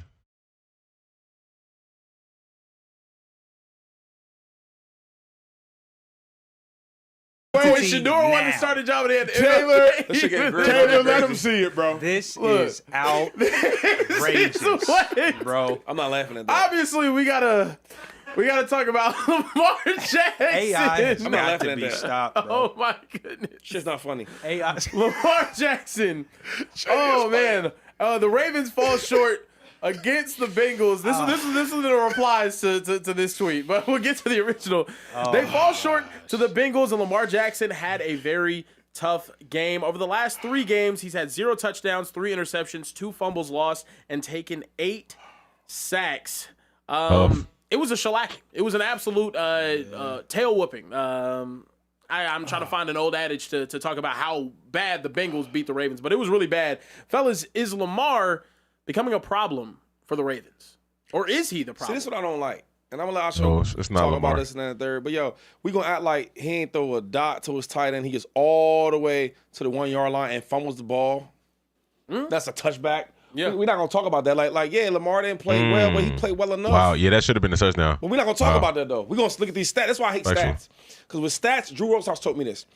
One time I was in negotiation with the Eagles, and I was trying to become the highest paid running back, right, of all time. And we get in there, and he starts showing all these pictures of Marshawn Lynch, Adrian Peterson, Chris Johnson, and somehow, some way, I had better numbers than all them guys. I'm like, what? So I'm looking at it. So we lead a meeting. I said, Drew, was some stats real? He said, yes. He said, Shady, you can make any stats you want to be real if you do it the right way. So when you show stats like that of Lamar, it's like it don't show the true picture. It don't. You know what the true picture was? Is that one right there? That's how he played yesterday. I'm sorry. Lamar played probably one of the worst games I've seen Lamar play yesterday against the Bengals. I don't like that. You don't like that? I don't like that. I hate that, dog. I don't like It's disrespectful, though, dog. It's crazy. We shouldn't be showing stuff like this, man. Yeah, that is. We gotta stop. We gotta stop being. Let's not be that sensitive over here. It's a meme. No, Of course. Let's relax, bro. We talking about. I think Lamar's way better than that, but he's not playing like you're it not right acting now. like it. You throwing up there. This is disrespectful. Because Lamar they're not playing acting like bad. Yeah. It's one of the The worst players. Cincinnati He's Bengals playing bad. are by far and away the worst defense in the entire National Football League. Can we agree with that? This they're season, bad. they have been awful. And they created turnover after turnover. And this has become a theme for him for whatever reason in some of these bigger games. And obviously, you're not going to say that the Bengals are a big game, but with Joe Burrow coming back, with them feeling confident that they can maybe make a run at the division, that was a huge game to lose. It was. A huge game to lose. Yeah. And he turns the ball over in big games. That's the problem, Shady.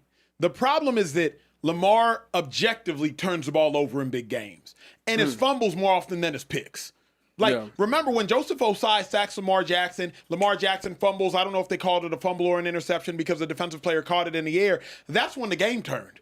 Like, Lamar, you can't afford to make that mistake against the Bengals team that you're already better than. Furthermore, Lamar has to be hurt. Harbaugh, come out and say he's hurt. Or Lamar, come out and say you're hurt. So we can stop memeing you with J.J. McCarthy, bro.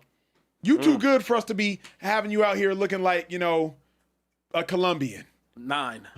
Like you know what I'm saying? Like Like nine, it's is disrespectful. But Lamar, your play's been disrespectful. Now, Shady is right. You can't just look at the stats because he did hit Isaiah Likely for I think a 50 or 60-yard bomb. You not gonna talk Turns about into that? a fumble. It should have been a touchdown. But Lamar has far too often sold in big games. All them drops, And this was all them drops they having out there, but we not gonna talk about that. But here's what I'm It's all Lamar. Here's what I'm gonna talk about. Lamar and Joe Burrow are both supposed to be top 5 quarterbacks in football. Lamar, kill Joe Burrow while he's down. If you beat the Bengals, they're out of the picture. Next. Now you go beat you get the I think they play the Steelers 2 more times, if I'm not mistaken. Beat the Steelers. Next. Instead, you want to lose to Joe Burrow, and now all of a sudden the Bengals got life. You could have just beat them and ended it 2-5, and now the Ravens are fighting for their playoff lives, bro. Like, to me, that's on Lamar. Yeah, and I'm not trying to make any excuses up for Lamar Jackson. He got to be better. But I just wish he had another real number one type weapon. I wish they play calling was better. Game, man, and I don't know who you are. You could be Ray Charles and just listen to the radio. All you know is that they are going to Ja'Marr Chase every single time, right? And that's what they did. Yeah. Lamar don't have that. He don't have that luxury. Does he? No. He's throwing Ja'Marr Chase everywhere. I mean, Ja'Marr Chase was spinning all over the Ravens defense. I mean, everywhere. Everywhere. You know what I'm saying? And I'm thinking, yo. Wow. And all I'm saying is that is crazy. if Lamar Jackson had a receiver like that, I put the ball up, he gonna make catches. That's why I get so angry with Jalen Hurts sometimes. Like, yo, you have one of them guys. Is he covered? Just start over. Let's just find out. Yeah. Lamar don't have that. But at what point do we have to question, are number one receivers not number one receivers because of Lamar? Has he ever had a number one receiver? I'll let you tell me. I'm just saying. Has he ever had one? He's had a first-round pick, Hollywood Brown. Oh, wait, let me hold up. Has he ever? Because before you go on this, because you're good at this. You're great at it, actually. All right. Name me a number one receiver. I'll wait. They've played with Lamar. Hold up. Teddy, you can't do this. Think about it. I'm doing it right now. Hollywood Brown was a first-round pick. Was he a number one? I don't know, because he wasn't with Lamar. He's ever number one. But Zay Flowers was a first-round pick. Is he a number one? Well, I don't know, because of Lamar. Rashad Bateman was a first-round pick. Is he a number one? I don't know, because of Lamar. That's bull crap. That's bull crap. Tell me a team that can go be a number one. I'll wait. I'm waiting. I'm still waiting. I don't know. I'm waiting. Like, if you want to use, you want to tell me? Tell me a place where they can go be a number one today. Would you have said maybe the Packers? if you want to use the talent cop out, which I think is reasonable. It's not like they don't have weapons, because they do have weapons. But if you want to use like, oh, we don't have enough talent, which I do think they have talent. I mean, yeah, no, they've never had a top 3 wide receiver. They have not had that. Lamar Jackson has yet to have that level of a weapon. That's a fair excuse, I suppose. Whoa, I have never seen that. Is that not PI? Maybe Zay Flowers could go to the Packers. For an example, would you have said George Pickens was like the other guys? He'll be better. Mm-hmm. He's not number one. Hold up, Shady. For example, would you say George Pickens was going to go somewhere and play? He's always been number one. George Pickens? Yeah, sure. But him and Zay Flowers, would you say they were drastically different at both of their spots? I always thought production-wise? I always thought that George Pickens was a better receiver than Zay Flowers, and I like Zay Flowers. Mm-hmm. I think Zay Flowers could eat in another system, though. To this point, you telling me Zay Flowers with Jared Goff in that Lions system couldn't give you 1,200 if Amon-Ra's giving you 1,500? You feel me? I believe that. Different receivers. But I'm saying, I believe that. Zay Flowers, if I put him in the slot and just got him the ball, let me get him the ball. He's much more shiftier than Amon-Ra. Amon-Ra nice. Amon-Ra got good hands, good raw running, but he's way more shiftier than Amon-Ra. He's a talented receiver though, but he does a lot of stuff that St. Brown wouldn't do. Like when I catch the ball, I'm going upfield. Get upfield, yeah. Zay catching, he's backing up, he's trying to make that's so he's a talented player, and he's talented. So I love that's my young boy. But I'm saying as a number one receiver, that means I gotta count on you. That means no matter what, I gotta come to you. Let me ask you this though. How many first-round picks will Lamar Jackson waste, put that in quotes, until we're finally like, maybe he has been given number one receivers. He's just not helping them become number one. I can't say that. I'll tell you this, though. First-round pick wideouts in his 10. That's interesting. But I'll tell you this, though. It could be on a play caller. And their play calling was actually nice last year. Didn't Zay have... How many yards did Zay have last year? Could be on play calling as well, because Puka Nacua, 5th round pick. I genuinely think that system made Puka better than what he was, and now Puka is what he is today. We can't take away what the system has done for him now, because he is what he is now. It's established, but I don't think the system of the Ravens is just like that nice. And I don't think it caters towards maximizing the talents of a specific receiver.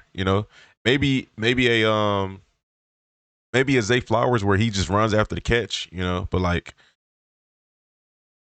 I mean, barely that. Honestly, I feel the same way about the Bills too. He ain't been in the league 20 years now. Aaron Rodgers never got a first-round pick drafted. But you don't need to have a first-round pick drafted to be a elite receiver. You know what I'm saying? Devontae Adams wasn't no first-rounder. We know what he is. Mm-hmm. Give him a receiver that's like a number one. Give him one of them dudes. You telling me if Lamar Jackson had, I don't know, I won't even use Jamar Chase. I won't even use somebody like that. I want to use A.J. Brown. Let's say Pickens, though. Right? You don't think that he would have better numbers with Pickens out there? Because you already got Lamar Jackson's skill set is like, all right, we're going to run first. He's good like that, right? RPO's the running back. He's going to run first. But I'm saying if you had George Pickens out there, you don't think that he'll be a better? I guess here's what I think you're trying to say. Help me if I'm wrong. Lamar Jackson needs a wide receiver who, when they're covered, they're open. Because if you look at it, Jalen Waddle, is he a number one receiver? You know he's not. Okay. Devontae Smith, is he a number one receiver? No. He's okay. Then it's getting dicey. Devontae could be a number one for other teams. Then it's getting dicey. Because the point I'm trying to make is, I think hold up. A number one receiver is a guy that can start on anybody's team as their number one. That's a number one receiver. A number one receiver is a guy that no matter who you put on me, majority of the time I'm gonna get open. There's like 7 of those dudes in the league, Shady. I believe that. No, I believe that with Devontae Smith. But the problem is, you have to be number one, right? I think Devontae Smith is a wide receiver one talent. Like, if you put him on another team, another situation, and you make him that, you give him that level of targets. Yeah, I mean, if I'm not mistaken, I didn't see him catch on Patrick Surtain before, so it's like, he can do it. A Hall of Fame running back. So you want a Hall of Fame running back and you want a top 7 wide receiver in football? Yo, man, Hall of Fame caliber. You asked me a question, right? And I'm just doing my job. Do your job, but I mean, a number one receiver. You're being unrealistic, Shady. You're asking for too much. You want an all-pro receiver. No, that's what he wants. Okay, he wants an all-pro receiver and a Hall of Fame running back. No. So, okay, for example, I'll give you 2. So I think Puka is number 1. I think Devontae Smith or Adams is number 1. Those are number ones. Okay, you put them anywhere, 9 times out of 10, they're going to be the number 1 guy. That's all I'm saying. So if you put one of them dudes over there, I think you get that. No, because no matter what's going on, I'm having a bad day, I could count on that wide receiver. Yeah. He hasn't had that yet. You talking about guys that can't go to be number 1 receiver. Like Hollywood Brown, when he left the Ravens, he didn't do much. True. With the Cardinals. No, true. You see what he's doing right now? Who else you said? Who else you talking about? He was screaming, he was hollering. I met Zay Flowers, and I said Bateman. Yeah, Bateman ain't like that. But I'll say this. Come on, man. If Hollywood Brown, and we can move. If Hollywood Brown was drafted by the Cowboys, like CD was drafted by the Cowboys with Dak Prescott, Hollywood Brown would have a 1,000-yard season every season. He'd go for 1,200 yards every year. He just would. I agree. It's a different. He just would. But it's a different offense. But that's what I'm saying. But that's the point. My point is, Lamar Jackson and the offense he runs, he inhibits you from having number 1 wide receiver. That's why I'm saying he needs one wide receiver. He needs one number 1 receiver. You're saying he needs that to be able to take it over the top. Okay. He want one guy. Because you bring Flowers, you said Flowers, you said to the Cowboys. Yeah. He ain't the number 1. No, of course not. That's what I'm saying. Talk to me. I got you. I'm seeing a lot of comments on lag. If you guys are lagging, just refresh the stream. You guys should be good to go after that. Moving forward. I was gonna say I got. Oh, you got some super chats? Oh, yeah, let's go ahead. Get some super chats in, bro. They back on my head again, man. They like, Drew, you been whacking the chat today. Guys, when the fellas are cooking like this and I'm cooking like this working, we got to let the show ride. But I'm going to get to these super chats, though, I promise. Mr. J News said, raise your hand if your team won this week. He said he raised his hand twice because his team won twice in a week. How about them Cowboys? That was a good one. That's a good one. That's what I'm talking about. That's pretty good. Black Dream said, time for us to admit Nick Sirianni has been carried. Lose one OC, we look 2023 all over again on offense. Situational football is a joke. B. Clay said, I'm a Cowboys fan from Philly, and I'm so happy to see Shady quiet. Them pigeons finna fold like they did before. Remember 10-1, Shady? This is crazy. The pigeons like Acho was playing with in the parking lot. In the parking lot, yeah, by himself, doing workouts. Yeah, they disrespect the defending champs. It's crazy. Matt Whitworth said, Shady, this is for you. Last week you said it was a divisional game. Losses like this happen. This week it's losses to bad teams and teams like this happen. You done with the excuses? Because I am. Bear down. Shady Dave. Bears fan, I get it. Love the show, but Eagles haven't gotten manhandled since 2023 when they went to the Bay. Ben Johnson deserves part ownership in the org if he gets them a home playoff win. Love the show. Name is Silas, if that's easier. Appreciate you, Silas. K. Trill Hayes said, Shady, Bills guy here. Hurts only plays good in the Super Bowl, but he's got to get carried there first. Interesting. Well, one thing about it is we know he can go there. We know we can carry him there. I got another one that says if the Browns win and Pittsburgh loses, the Browns have an outside chance to take the division. Just think if Cleveland evaluated the quarterback situation better, that alone should get the head coach fired at the end of the season. Right. Fire Stefanski. And then the last one for Shady again. Why Shady always talking about Dak's playoff success when Shady was also a no-show in the playoffs? Now that's disrespectful. That is disrespectful. That's wild. That's wildly disrespectful. Don't Adam was crazy. That was fizzy, and that was crazy. Why and did he just sent it that? because he just sent it. So I'm like, oh, I didn't get a chance to pre-screen it. That's on me, Well, Shady. I ain't mad at him. I mean, I'm comfortable with my career. Yeah. With Dak's career. I think that's a foul on Trey though. It was. Trey, I can take blame for that. No, it's not. He literally sent it as I was reading the last one. I didn't get a chance to pre-screen There's it. nothing wrong with that. I know who I am. But But at least he paid the money to disrespect. you gotta know what I mean? moderate. He I paid do. the money to disrespect. He paid the you. money to That's disrespect. Last time, it's about improvement, growth. Remember I mean, time I read it, I read the disrespect.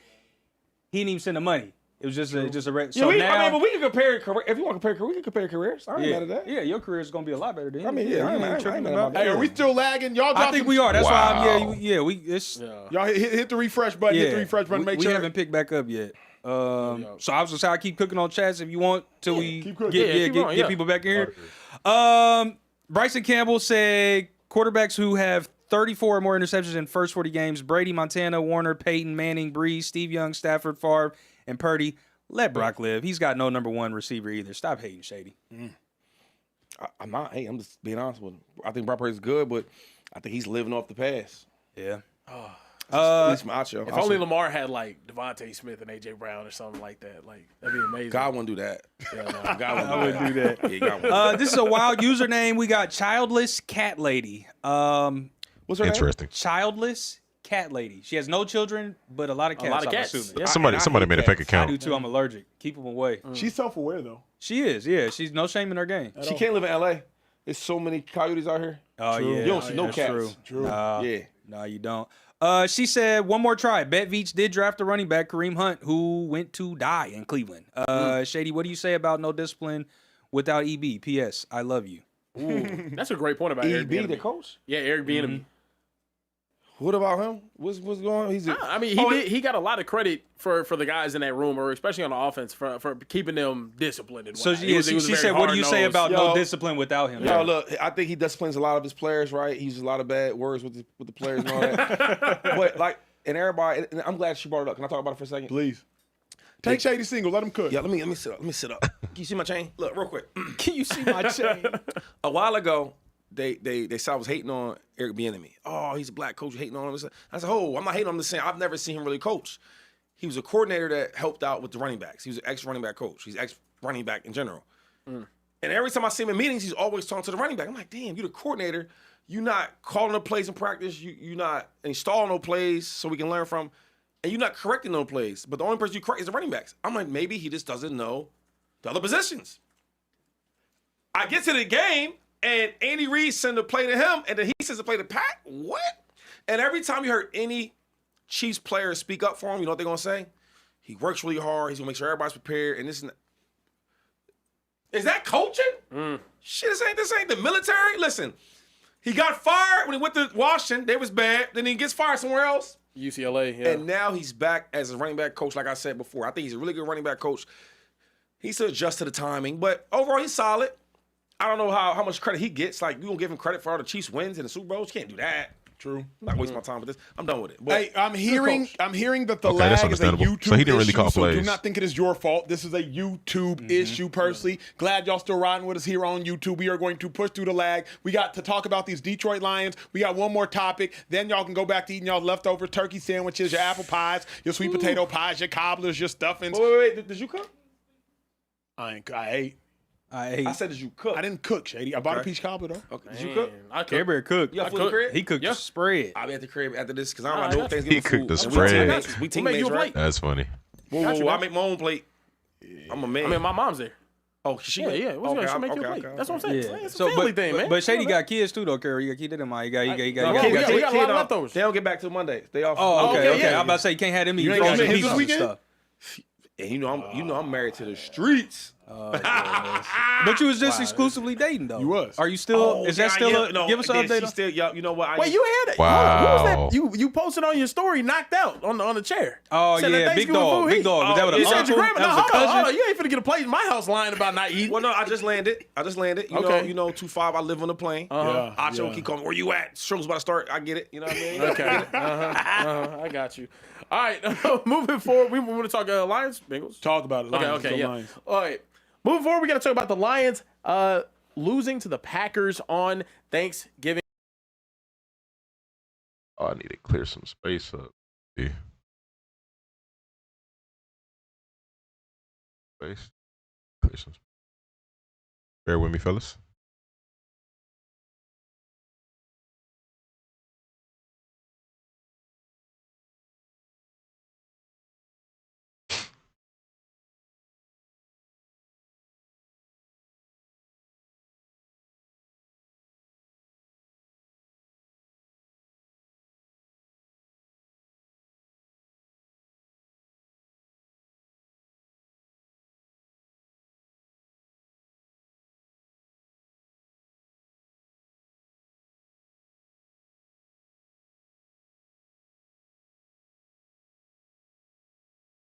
Moving forward, we got to talk about the Lions losing to the Packers on Thanksgiving Day.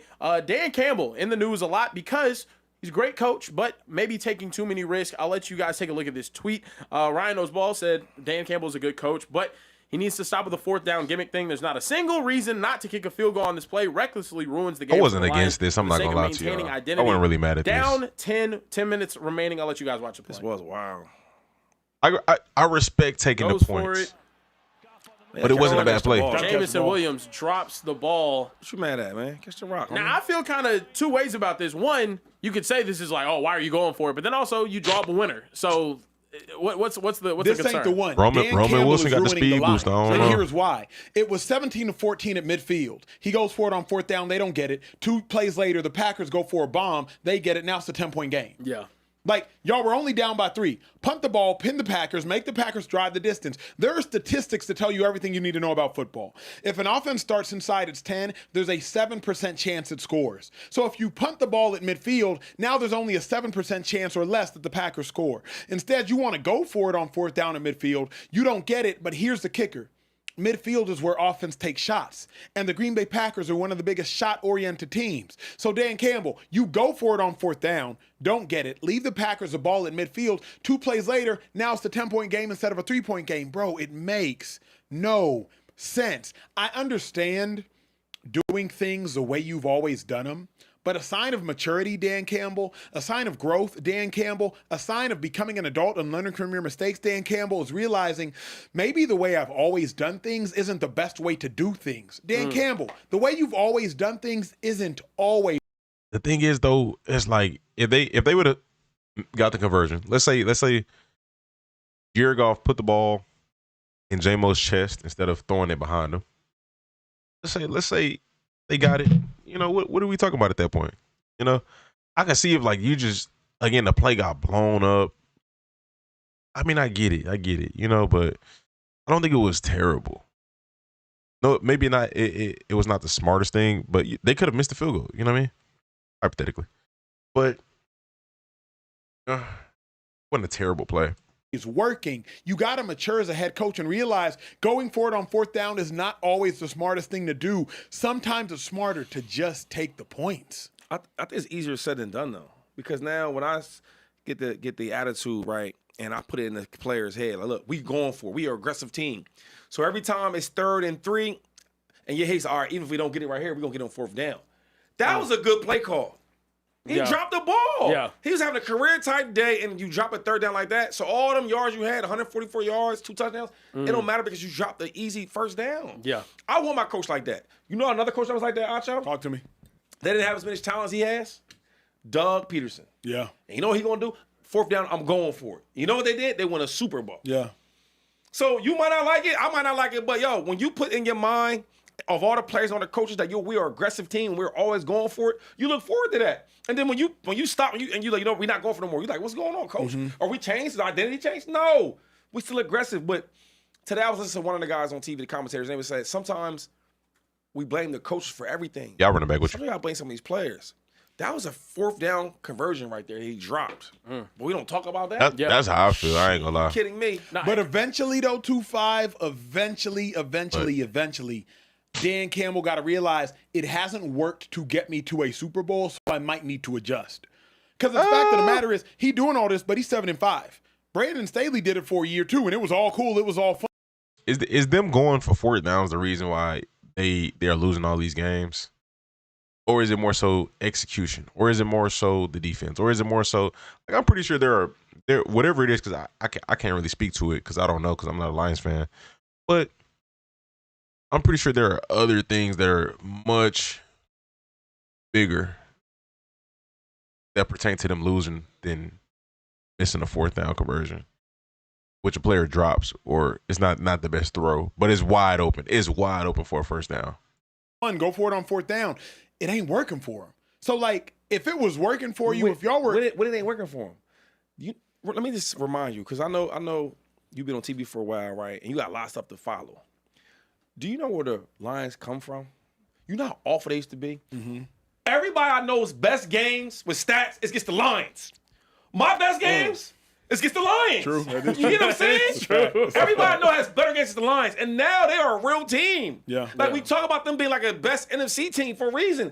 And that became Dan Campbell, I'm going for them 4th downs.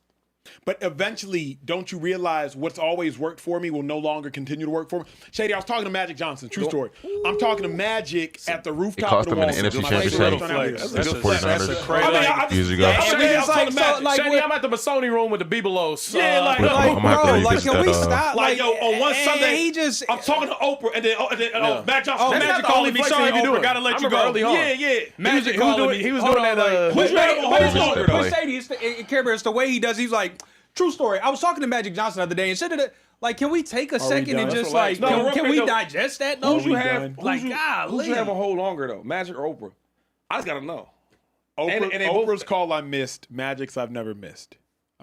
You missed a call from Oprah? A black man, I get it. The big leagues was calling. You missed that call. That's crazy. And he's 6'7". Can I tell my story? If he's 6'9" or 6'8". Let me tell my story. 6'7". 6'8". Play tomorrow. We're gonna see about it. Show. That's crazy. Missing a call from Oprah is wild. I'm on the phone. I wasn't on the phone. It was actually in person. I'm talking to Magic, and Magic was like, hey, bro, let me give you one piece of advice. I said, what's that? He said, what got you here may not be the same thing to take you there. He said, when I made it to the big leagues and I left Michigan State, he said, sometimes I had to leave some friends behind. I had to leave some agents behind. I had to leave some family members behind because what got me here wasn't going to be the same thing to take me there. The things that made Magic Johnson a Laker aren't necessarily going to be the same things that make Magic Johnson a Hall of Famer and aren't going to be the same things that make Magic Johnson a billionaire. What got me here won't necessarily take me there. You need to remember what got you here might not take you there. Well, I'm saying that to say 2-5 with Dan Campbell. What got you to the NFC Championship game, it might not take you to a Super Bowl. And what got you to the playoffs might not take you back to an NFC Championship game. Eventually, Magic Johnson might realize, I got to level up. Dan Campbell might realize, I got to level up. So that's all I'm getting at. I'm not disrespecting what Dan Campbell has done. You're exactly right. But what got Dan Campbell here, it just might not take him there 2-5. You know what, though? Man, you got me thinking between a rock and a hard place. Because if I'm Magic, and he's right, some things I got to leave back there to get ahead. Of course. It's like, he had to leave her, leave that right there to get. But I'm thinking, like, sometimes in my life, there's some special ones that I just can't leave behind. There it is. And without them, I will not be who I am today. Yep. And sometimes you got a big game on Thursday or Friday, but you got to see that special person on Wednesday if you want to have a big game. Side pieces. And if you don't have a big game, you're like, man, I should have seen such and such. So, this one's dedicated to all the side pieces all around the world. You know you'll never be more, and you'll always be less. Nah, but real talk though. But there's comfort in knowing that you're okay being second best. Every superstar, side pieces. That's a lot going on. Mm-hmm. But it's always that friend, that helping friend. Yeah. Or maybe because you had those special doctors twist your leg certain way. They come up every Friday before the game. Mm-hmm. Every player got to see that special doctor. And I don't know what doctor that is. Is she licensed? Interesting. I don't ask for credentials. Damn, it's like asking somebody for the ID. Let me see the ID. I don't do that. That's crazy. All I'm saying is that every Friday we had this guy named damn, what was his name? Hetrick. Anyway, and he would come. He would fix everybody's ankles. Like, ankles hurting all week, and it'd be perfect. That was a doctor. And there's other doctors that we would see sometimes. That you know what I mean? He'll get us ready for the game. So all I'm saying is, the special doctors out there.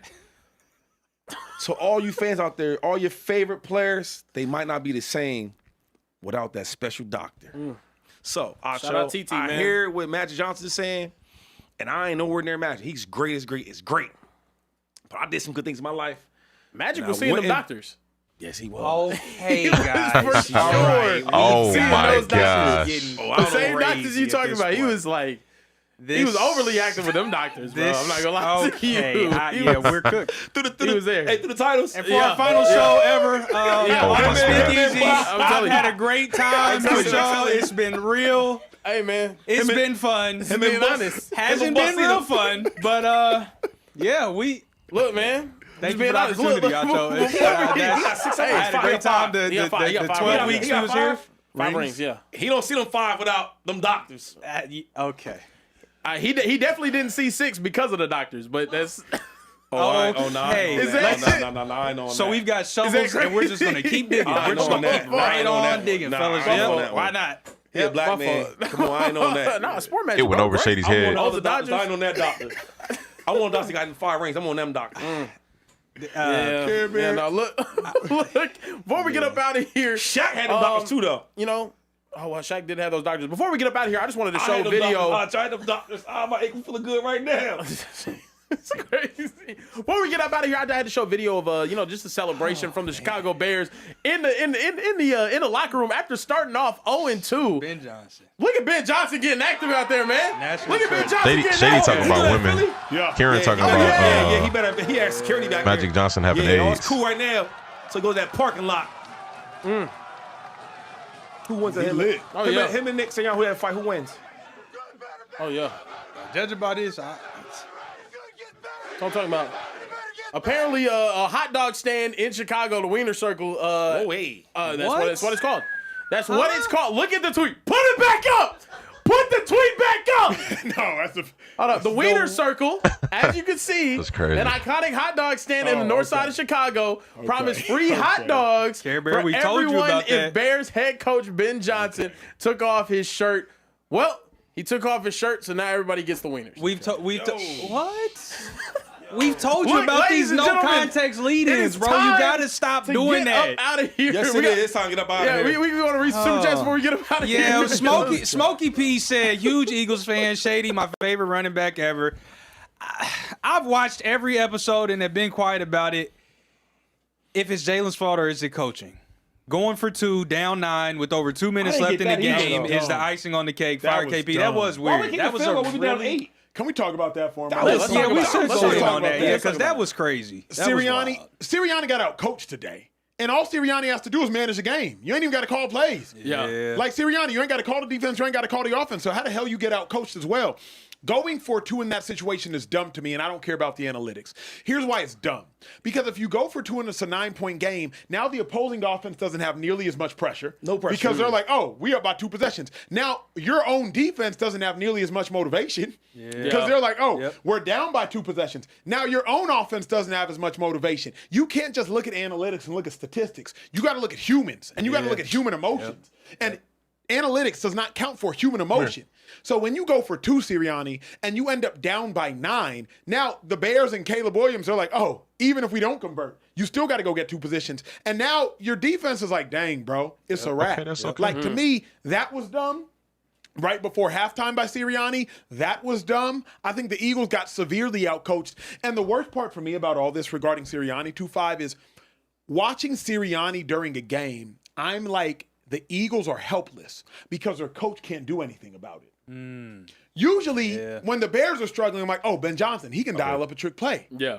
Oh, if you're D'Amico Ryans, his defense, oh, he can fire up some different blitzes. But Sirianni, you don't call plays. I understand D'Amico Ryans doesn't, but he's more actively involved. Sirianni, you don't call plays. So when the Eagles' offense is struggling, I'm watching the game like, dang, we're helpless. Sirianni, you can't do anything. We just have to sit here and hope Kevin Patullo figures it out. We got to sit here and hope Vic Fangio figures it out. Sirianni, you're the head coach, not the foot coach, not the hands coach, not the knees coach, the head coach. You dictate where the body goes. And if the body is flailing and failing, Sirianni, you were failing and flailing. So how in the world? I can't believe I haven't heard a single podcast, not one, not Club Shay Shay, Nightcap, Speak Easy, The Arena, Joe Hayden and James Harrison.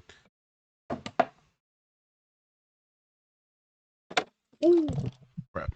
I haven't heard a single one talk about the Browns punting the ball. Everybody's talking about not ESPN, talking about the Browns punting the ball on their own 29. Might need to send a super chat in about that. World can we sit here and watch a helpless Eagles team, and I'm looking at the head coach, and the head coach looking back at us, and I'm like, Sirianni, do something. I don't think he can't. I don't think that's the case. You tell me he don't have nothing to do with the offense at all? Kevin Patullo said during the presser last week, Shady, that Sirianni doesn't have much offensive involvement. They talk about strategy. So, like, if it's 3rd and 5, hey, we're going for it on 4th down so you can run the ball. And you believe that because he said it to the media? How many times you lied to the media? I used to lie. I'm still lying to the media. I'm still lying. You lied to the media. That's what you do. That's the number one code is lie to me. That's one. Two is when you watch the Eagles, right? You can't tell me they went that far. He had nothing to do with that. Come on, man, stop. The reason, Shady, I don't think Sirianni has anything to do with it is why does the offense drastically suffer every other year? If Sirianni was more actively involved in the offense, they wouldn't fall off like this. But players don't say that, though. Players don't lie, media lie. Players lie to media. They don't lie to other players. When I ask these superstar players they have over there, they say, yo, nah, he's involved. There's certain places we want. We go to him, he'll get it done. He does that. I don't talk about that part. That's our opinions. I do want to talk about that. 2 point? I didn't get that. And I was like, am I high? And I don't even smoke. I was trying to figure that out. I was wondering, though, if you're on defense, right? Like, does that matter at all? Because I'm thinking, if we're down 9, we kick the extra point. We're down 8. Now everything is still up to play for. Correct. Defense can play for, right? And then there's pressure because I'm thinking like, all right, if I'm up 9 and he's throwing a bomb, I'm saying, yo, just don't do no flags. Be safe. If he catches it, cool. Yep. But now if I'm down 8, damn, like we can't let him score. Correct. You get what I'm saying? Correct. So wait, tell me why. Like, what was the thought process for him doing a 9? The thought process is you want analytics. Yes. The analytics suggest, for those watching on YouTube, y'all in for a treat right now, the analytics suggest you want to know if you don't get it sooner than later. Because if you don't get it and it's a 9-point game, you want to know that. So that when you go score, you kick an onside. As opposed to if you keep it at an 8-point game until the very last moment and then you don't get it, it's game over. So the analytics suggest you want to know how many points you need sooner. Right there, real quick. The first thing you when you said all that, it's like, okay, now it's the same thing with our offense. We're always playing defense first. Yeah. Let's play defense. No, let's go win the game. Yo, let's kick this field goal. Let's get stopped and let's go score. We don't do that. Everything's like, yo, let's play safe. Got a good defense. Let's play safe. Conservative passes with Jalen. Okay, let's run the ball a lot with Saquon. Like, yo, we don't try to, like, for example, we start throwing the ball deep to A.J. Brown. Why we can't start with stuff like that? Think about it, though. That's a really good point. Yo, when you played, we interviewed Jalen, right? Yep, Jalen Johnson. Jalen Johnson is really all-pro cornerback. He's really, really good. And he basically saying like our offense is predictable. It's simple. Yeah. And I'm thinking when you have to defend the whole field, the running quarterback, the running back, now we're throwing shallow, the short stuff, and we throwing the deep. As a coordinator, I got to cover the whole field. Yeah. That's one thing I can say good about Chip Kelly. When you play us, you had to cover the whole field and everybody. But when you look at the Eagles now, they might take a shot here and there. Yeah. You get what I'm saying? It's nothing really to put no pressure on. Shady's on to something because the Eagles play not to lose. Not to lose. That's the word he said, not to lose. They play not to lose first. Yeah. And then once they start losing, then they play to win. The Eagles don't come out the game playing to win. I think that's they what start off by playing not to lose. Yeah. Jalen starts off by playing not to lose. And then immediately once they're losing, now like, oh crap, we got to go play to win. As opposed to playing to win from the jump.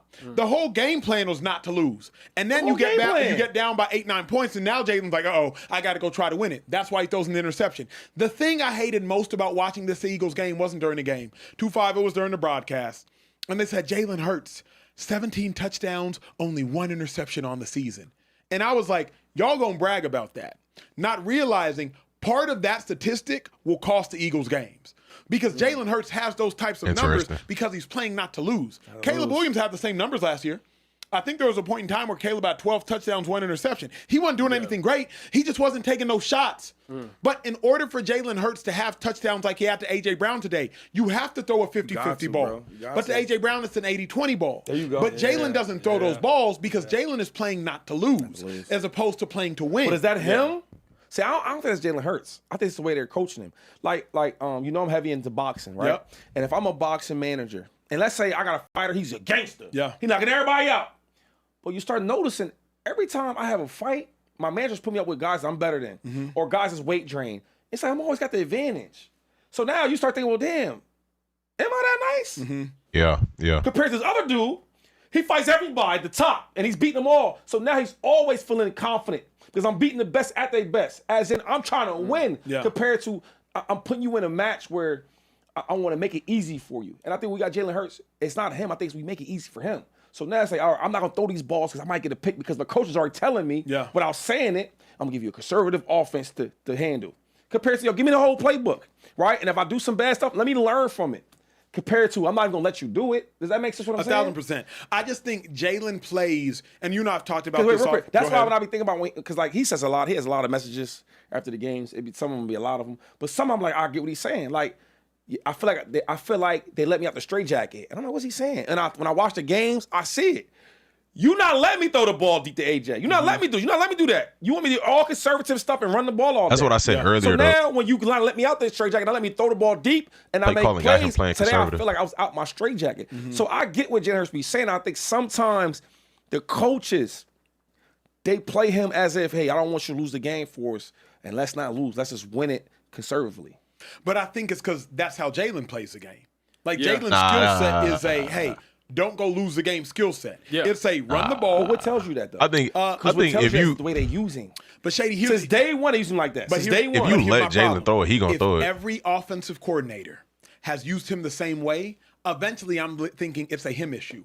If you got 6 different drivers and they all get into the same whip and nobody can take it past 80, there's a governor. Because there was a year he was throwing it up to A.J. Brown, and I care. Jalen Hurts hasn't thrown for more than 25 passing touchdowns yet in his career in a season. That's tough. I know that. Super Bowl MVP and all. He's had Kellen Moore. He's had Sirianni. He's had Brian Johnson. He's had the coach for the Colts. He's had this coach now, Patullo. And he's still not thrown for over 25 touchdowns in a game. So that tells me, 2-5, if all of these different brilliant offensive minds, some more brilliant than others, are getting inside the whip and can none of them push it fast, but I just gave there's you a limitation on that just makes me wonder. I gave you that example though. So listen, I'm telling you, if everybody has used him a certain way before him, so if I'm a coordinator and I see the way they use him before I got with him, okay, this must be how he plays. I give you an example. I remember when I first went to Buffalo, we had Greg Roman. Yeah. And I watched the stuff he did with Frank or his other running backs, but when you get me, you was like happy like you got a new toy. You had me doing all this. He had me doing pitches, reverses. All I'm like, yo, I ain't a gadget dude. But he's seen the way I played in Philadelphia, all the moves on the cutbacks. He thought I was basically not a shifty back, but like a scat type of back. I said, nah, I ain't Reggie Bush. Use me in there like them other running backs. And you know what happened? We started running power stuff. And now I started doing what I wanted to do there. So I think sometimes it's people how they see you before you're used. You get what I'm saying? Yeah. If I had to coach Jalen Hurts, right? They see just the highlights. Know anything about him. I watch all the tape on him. I see what I see before I know him. I say, damn, the way we use him is like this. Yeah. Because I seen it before him. Yeah. That's all I'm saying. Compared to if I'm like, okay, you know what? I don't care what I seen before. Let's use you the certain way. Like Lamar Jackson, I don't care who the coach is going to be. They're always going to use Lamar Jackson how he's been used. Because that's what you know. But let me push back if I can. Remember, Todd Monken has used Lamar Jackson very differently than Greg Roman has. And then remember, Jim Harbaugh has used Justin Herbert very differently than Brandon Staley and that whole crew did. Yeah. Justin Herbert's now actually running the ball much more. Yeah. Remember, Kellen Moore, surprisingly enough, used Dak Prescott to some degree differently. Kellen Moore with Dak was Dak's first 4,900-yard season or whatever. Yeah. I do think, Shady, if Jalen can't eclipse 25 passing touchdowns, Harbaugh gonna do Harbaugh. He don't care who the quarterback is. He got Tom Brady. He gonna run that ball. You know what I'm saying? Some dudes, and he's been successful with it. But I truly think when you start comparing these players, it's like, yo, I've seen him look like Michael Vick. We trying to go? Oh, okay. Anyway, Michael Vick. When we first got Michael Vick, and this is from prison, so he had knocked some of that rust off. and some of the knocked some of that jail time off. But when he got back to playing ball, he was nice. But I remember when we first got him, we was like, yo, everything we did with Michael Vick his first year was the stuff we seen in Atlanta. Running the ball. Andy Reid had a whole offseason when he said, you know what? I'm going to put him with what I do best. And that's throwing. That. Mike Vick started reading coverages. You know what I'm saying? He started taking throwing over the ball. the protection calls. I want you to block him. He did all that. But for his first year, we was like, okay, we're going to use Mike Vick the way we seen everybody use Mike Vick. Yeah. You get what I'm saying? Right, yeah. That's what you know. Yeah. I mean, I hear that. And Andy Reid is a guru offensive coach. Where I don't think nobody in the Eagles. So was that more offensively is like an Andy Reid, you know? Was that more of Andy Reid's belief in Vick's ability to expand and grow as a player, or was it just like, this is me, this is my offense, I'm calling the shots, like, you got to adjust to me? Like Harbaugh. Harbaugh is a confident dude. His scheme that works. Yeah, that's Andy Reid. So you got to adjust. Andy Reid say, "Yo, you gonna adjust to what I'm doing." Okay, so full circle. It all comes back to me to Sirianni. Yeah, that's essentially. Yeah. The difference is though. To that point, Andy Reid hasn't won anything. Where Nick Sirianni he won a championship. What you mean, Andy Reid hasn't won anything? Like at that point, in Mike Vick's second year, you gonna follow what I did because I did well. Yeah. But when you win a championship, it's like, yo, why do I want to change? Like, if I win a championship and I've been to 2 Super Bowls with Jalen Hurts, why do I want to change these? Even though I would like him to change a little bit, but why do I want to change him? We back on TV. Nah, keep going. So do you? You know what I'm saying? Yeah. Why would I change? Yo, if I had, you married? Yep. Do I want to use wives in this? Not as league football. If I'm a head coach that's winning Super Bowls and going to Super Bowls, in 4 years I've been to 2 of them, 1 I won. Why do I need to change Jalen Hurts? That'd be the argument that I agree with. Like, yeah. So do you not think you've seen enough on film of like, okay, Jalen Hurts is not expanding. He could potentially be hurting the team in a way. There's not enough of that on tape for you to be like, okay, Sirianni, you got to make him adjust to you as the play caller. And that's the part I can't understand with the team. Because sometimes I blame Jalen, sometimes then I blame the coordinator. And I'm thinking like, you know what? If I'm Jalen, and every time the coach has a game plan for me and it's always conservative, then maybe I need to play conservative. Yeah. Compared to if I have a coach that says, you know what? We're going to do 50-50 conservative, and then somebody's going to be aggressive. But now I might think different. Here's the hard part of why I got to push back with that is because this has been a Jalen Hurts issue even back in college. Like, Jalen Hurts was so conservative that Nick Saban, like, this isn't a new thing. Right. Nick Saban was like, I got to bench you, bro. If I want to win this national championship, I need Tua. Because Jalen, you're not going to throw it to Smitty. This is college now. Right. Jalen Hurts, Devontae Smith played together national championship game against Georgia. And Nick Saban was like, bro, against these Bulldogs, I'm going to have to throw it. Sorry, Jalen, you got to go to the bench. So with all that being said, I'm like, bro, I think it might be a Jalen thing. Yeah, that's even more than Sirianni. Yeah, what's up with the super chats though, bro? Let's see. Super chats are popping. We got Rasheed Hawkins said, "What's the excuses today for the Eagles collapsing?" I got here late. Also, them boys, Eagles open the door. We also got an interesting take that said Jet Lag TJ said Daniel Jones is doing better than Lamar with similar weapons. Great defense, top 2 running back, great tight end rookie, and decent wide receivers. This needs to be talked about. Super Jack says, Shady, please stop downplaying you talking about this Smitty. year, He was but the number 1 before AJ overall, came, and he was balling career-wise. just fine. Oh, wait, hold on. Who said that? Who said that? That was Super Jack 843. Super Jack, I love Smitty. Don't get that messed up. I love Smitty, right? But He talked about That was crazy. You love Smitty, what? I'm not. Let's being honest. I don't think he's a number. This is a bona fide number 1. I don't think that. Yeah. Is What there about wrong with that? what y'all think about this take? They said Daniel Jones is doing better than Lamar with similar weapons. Great defense, top 2 running back, great tight end rookie, and decent wide receivers. This needs to be talked about. Is this a Shane Steichen, Todd Monken type conversation then? This is even a blind squirrel finds a nut. Okay. Like we can't talk about Daniel Jones and you know what I mean? Like Lamar's had bad games, he's been hurt.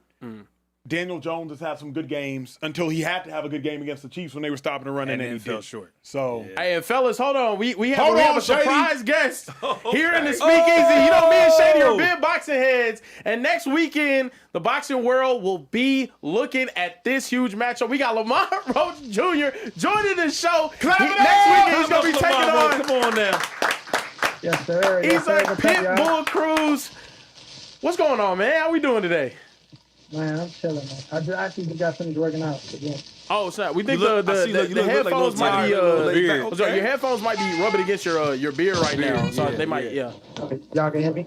Can you say this for us so we make sure everything's working? Can you say fly was fly? Oh man. Come on now. Oh man, that's crazy. We ain't gonna talk about your Commanders. We're gonna talk strictly about boxing. Yeah, we gotta keep it so boxing right now. So yeah, let's keep because the Eagles ain't fly today. Nah, they definitely did not fly today. Talk to them. Look, they didn't soar today. we know you got a big matchup coming up next weekend against Isak Pitbull Cruz. In your last matchup, I mean, both of you guys, you faced off against Gervonta Tank Davis, and now that fight, I know you were both kind of looking for rematches. Both of those fights ended up falling through. What led into this matchup, and then also, are you frustrated in any way that rematch against Tank didn't happen?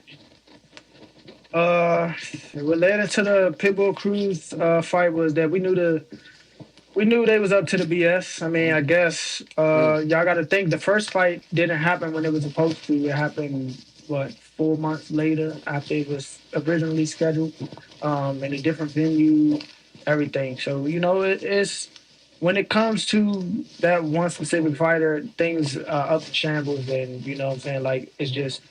He controlled the show, so it was just like, all right, whatever. So, genuinely speaking, like we already knew, so we had some what ifs. Like once we signed the contract, we already knew, like, all right, if this doesn't take place, we still want to fight this year. So that's kind of how that we already had our eyes on Pitbull. We had our eyes on a couple other guys too. So, Pitbull made the best sense.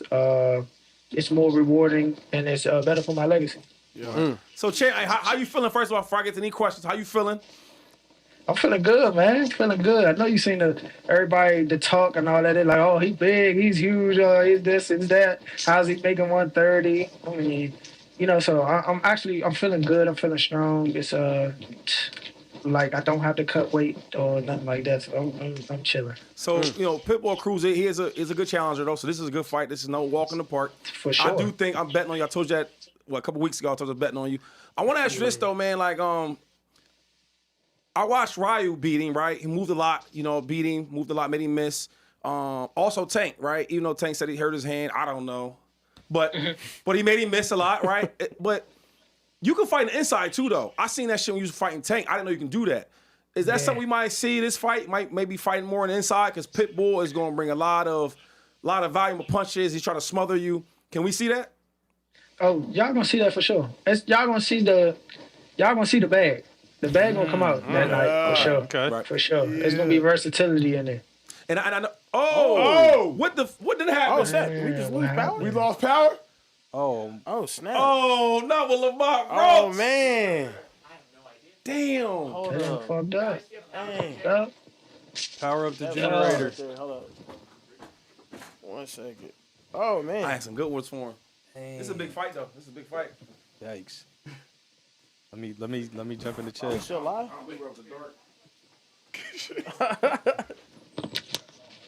Hold on, the mics might still be. I don't know. They got knocked out. You on Wi-Fi or you need that? Let me see if we can get him back. Behind the scenes of the Speakeasy. We gonna get Roach back in here. We gonna finish this boxing interview, and then y'all. Oh, there we go. Let me know whenever we're ready. I'm gonna see if I can get him back in here. Someone sent a super chat for the lighting bill. Wow. Hey, we got a super chat for the lighting bill. Hey, Mel Wiz 83. We appreciate that $5. We sending that to LADWP right now. For those of y'all that don't know, that's the Department of Water and Power out here in Los Angeles, man. Killing me right now. Are they? What happened, bro? That's crazy. My boy code coordinator said Trey's hair grease hit the power circuit. That is crazy, bro. Love the show. Hey, we love you too. Another one, Mel Wiz said Eagles aren't good. Jalen passed the ball as if he's looking to pass, and then he thinks everything's clear, runs for the first downs. That's their identity. Yo, I'll tell you later, but they say your man at his Hall of Fame thing, there was no. Hey, the mics are hot. We still live right now. I ain't saying that. Yeah, he's still cool right now. My boy Austin Dye in the building said, shout out to my boy Social Trey. If Dallas makes the playoffs, the Super Bowl is on the horizon. Sheesh. Yo, you see, that's why I hate Cowboy fans. What are we talking about? We playing like a good team Playing right like now. a good team, why Shady. talking about Super Bowl? You do 6-6. Talking about Super Bowl? They said, who needs lights when Care Bears fluorescent yellow skin? That's crazy. That is crazy. I'm giving him on a shout back right now. Trying to see if we can get him back in here. Sorry about that, y'all. In case y'all missed it, we had Lamont Roach in the building, our first boxing guest. We was there you go. There Okay. you go. There Let we us go. know. Let us know if you can hear us. Can you hear us? Yeah, I can hear y'all. Damn, I thought it was me. Oh no! It was all. Hey Taylor, let's get audio back in here. Yep. One second. Yeah. They said Shady, you too big to be scared of the dark, It was bro. one, Running out the we studio lost like power that. completely up in here. That's.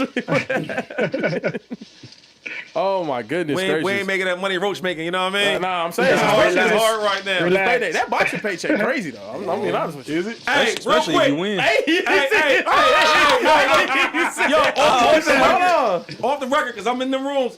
Turkey love you though, dog. He love you got that gangster. You be calling ball There out. you go. Hey, with that rematch. Yeah. That's what we're trying to do. Good. Okay.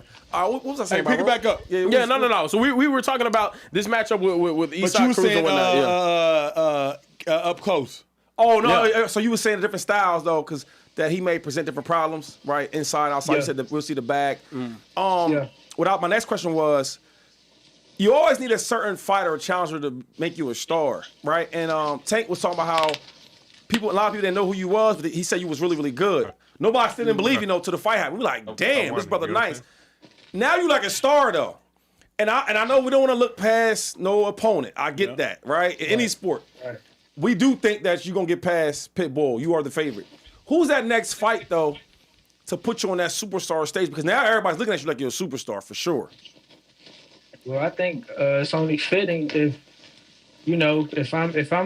if I'm of that status, why not fight somebody else the same status? Why not fight the likes of a Shakur? Why not fight the likes of a whoever's the champions, but of that status. You know what I'm saying? Like, me and Shakur already talked about it. Like, we know that that's a fight for, the fans to determine, or to really see who's the best. So we determine who the best at 135. Is that the fight? So is that Shakur? Is that the next one you thinking about to put you on that next? Because a couple cats. For sure. But I'm saying that obviously Shakur is considered a pound for pound talent, and I think he a bad mother in there too. So if I beat him, obviously I'm going to complete my goal as to being one of the best pound for pound in the world. Okay. So that's the journey that I'm on. That's what I'm trying to complete. I'm trying to complete that. So. And even if it doesn't happen, I think in the future, like, it'll be inevitable. Like, we'll know that we're two of the best in the sport, period. Like, I think he beats T.O. And, you said it easy, too, though. I think he beats T.O. I think wow, okay. Yeah, no, him and Teofimo's going to be one of the biggest fights. Before you go, real quick. Go ahead. I love this boxing shit. So, Shakur my favorite fighter, though. Know what I mean? But I always said, in that little class of them dudes, I always thought T.O. was the most complete. Power, speed, athletic, you know what I'm saying? He is. He's very complete, but it's this. Okay. So you think you think Shakur, you think he makes that look easy? I think so. It's just his pedigree, just like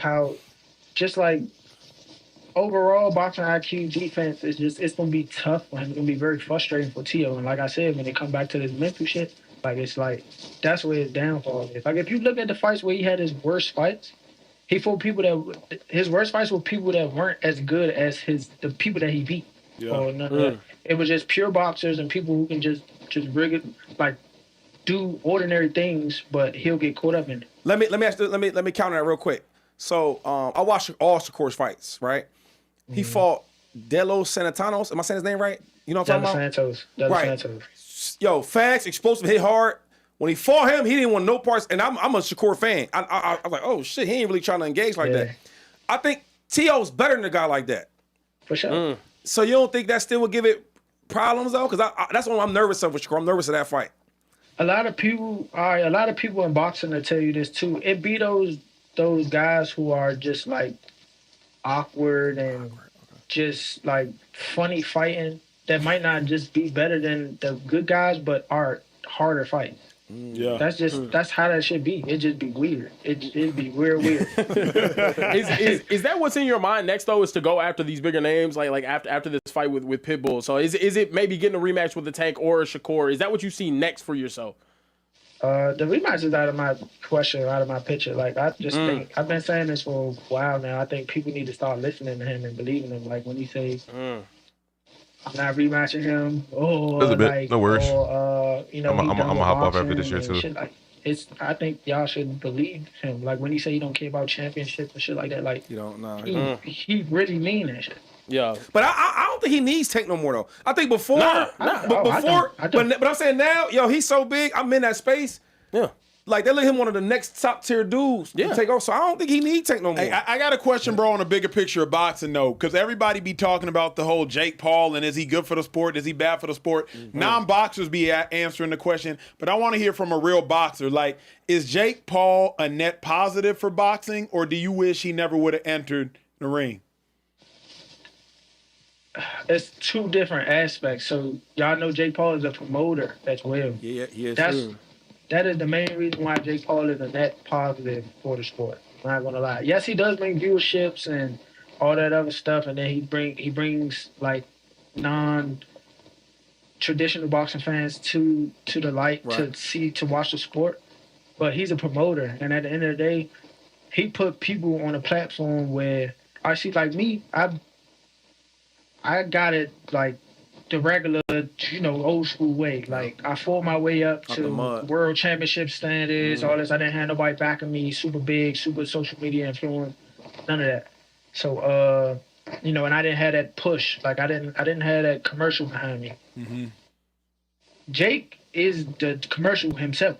Like, with MVP promotions, what he do is he put the guys that box that might be just turning pro or just might Good be game, Brody.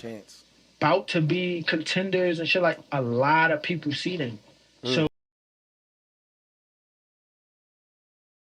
get more views, and it might even like people in the rankings might even like the sanction bodies might. It's about that time for me, y'all. Y'all be easy, be blessed. I'm gonna hop off. Let's give them a couple. Gotta handle business. Up in the rankings, right? I'll take care. Somebody else. So that's why Jake is a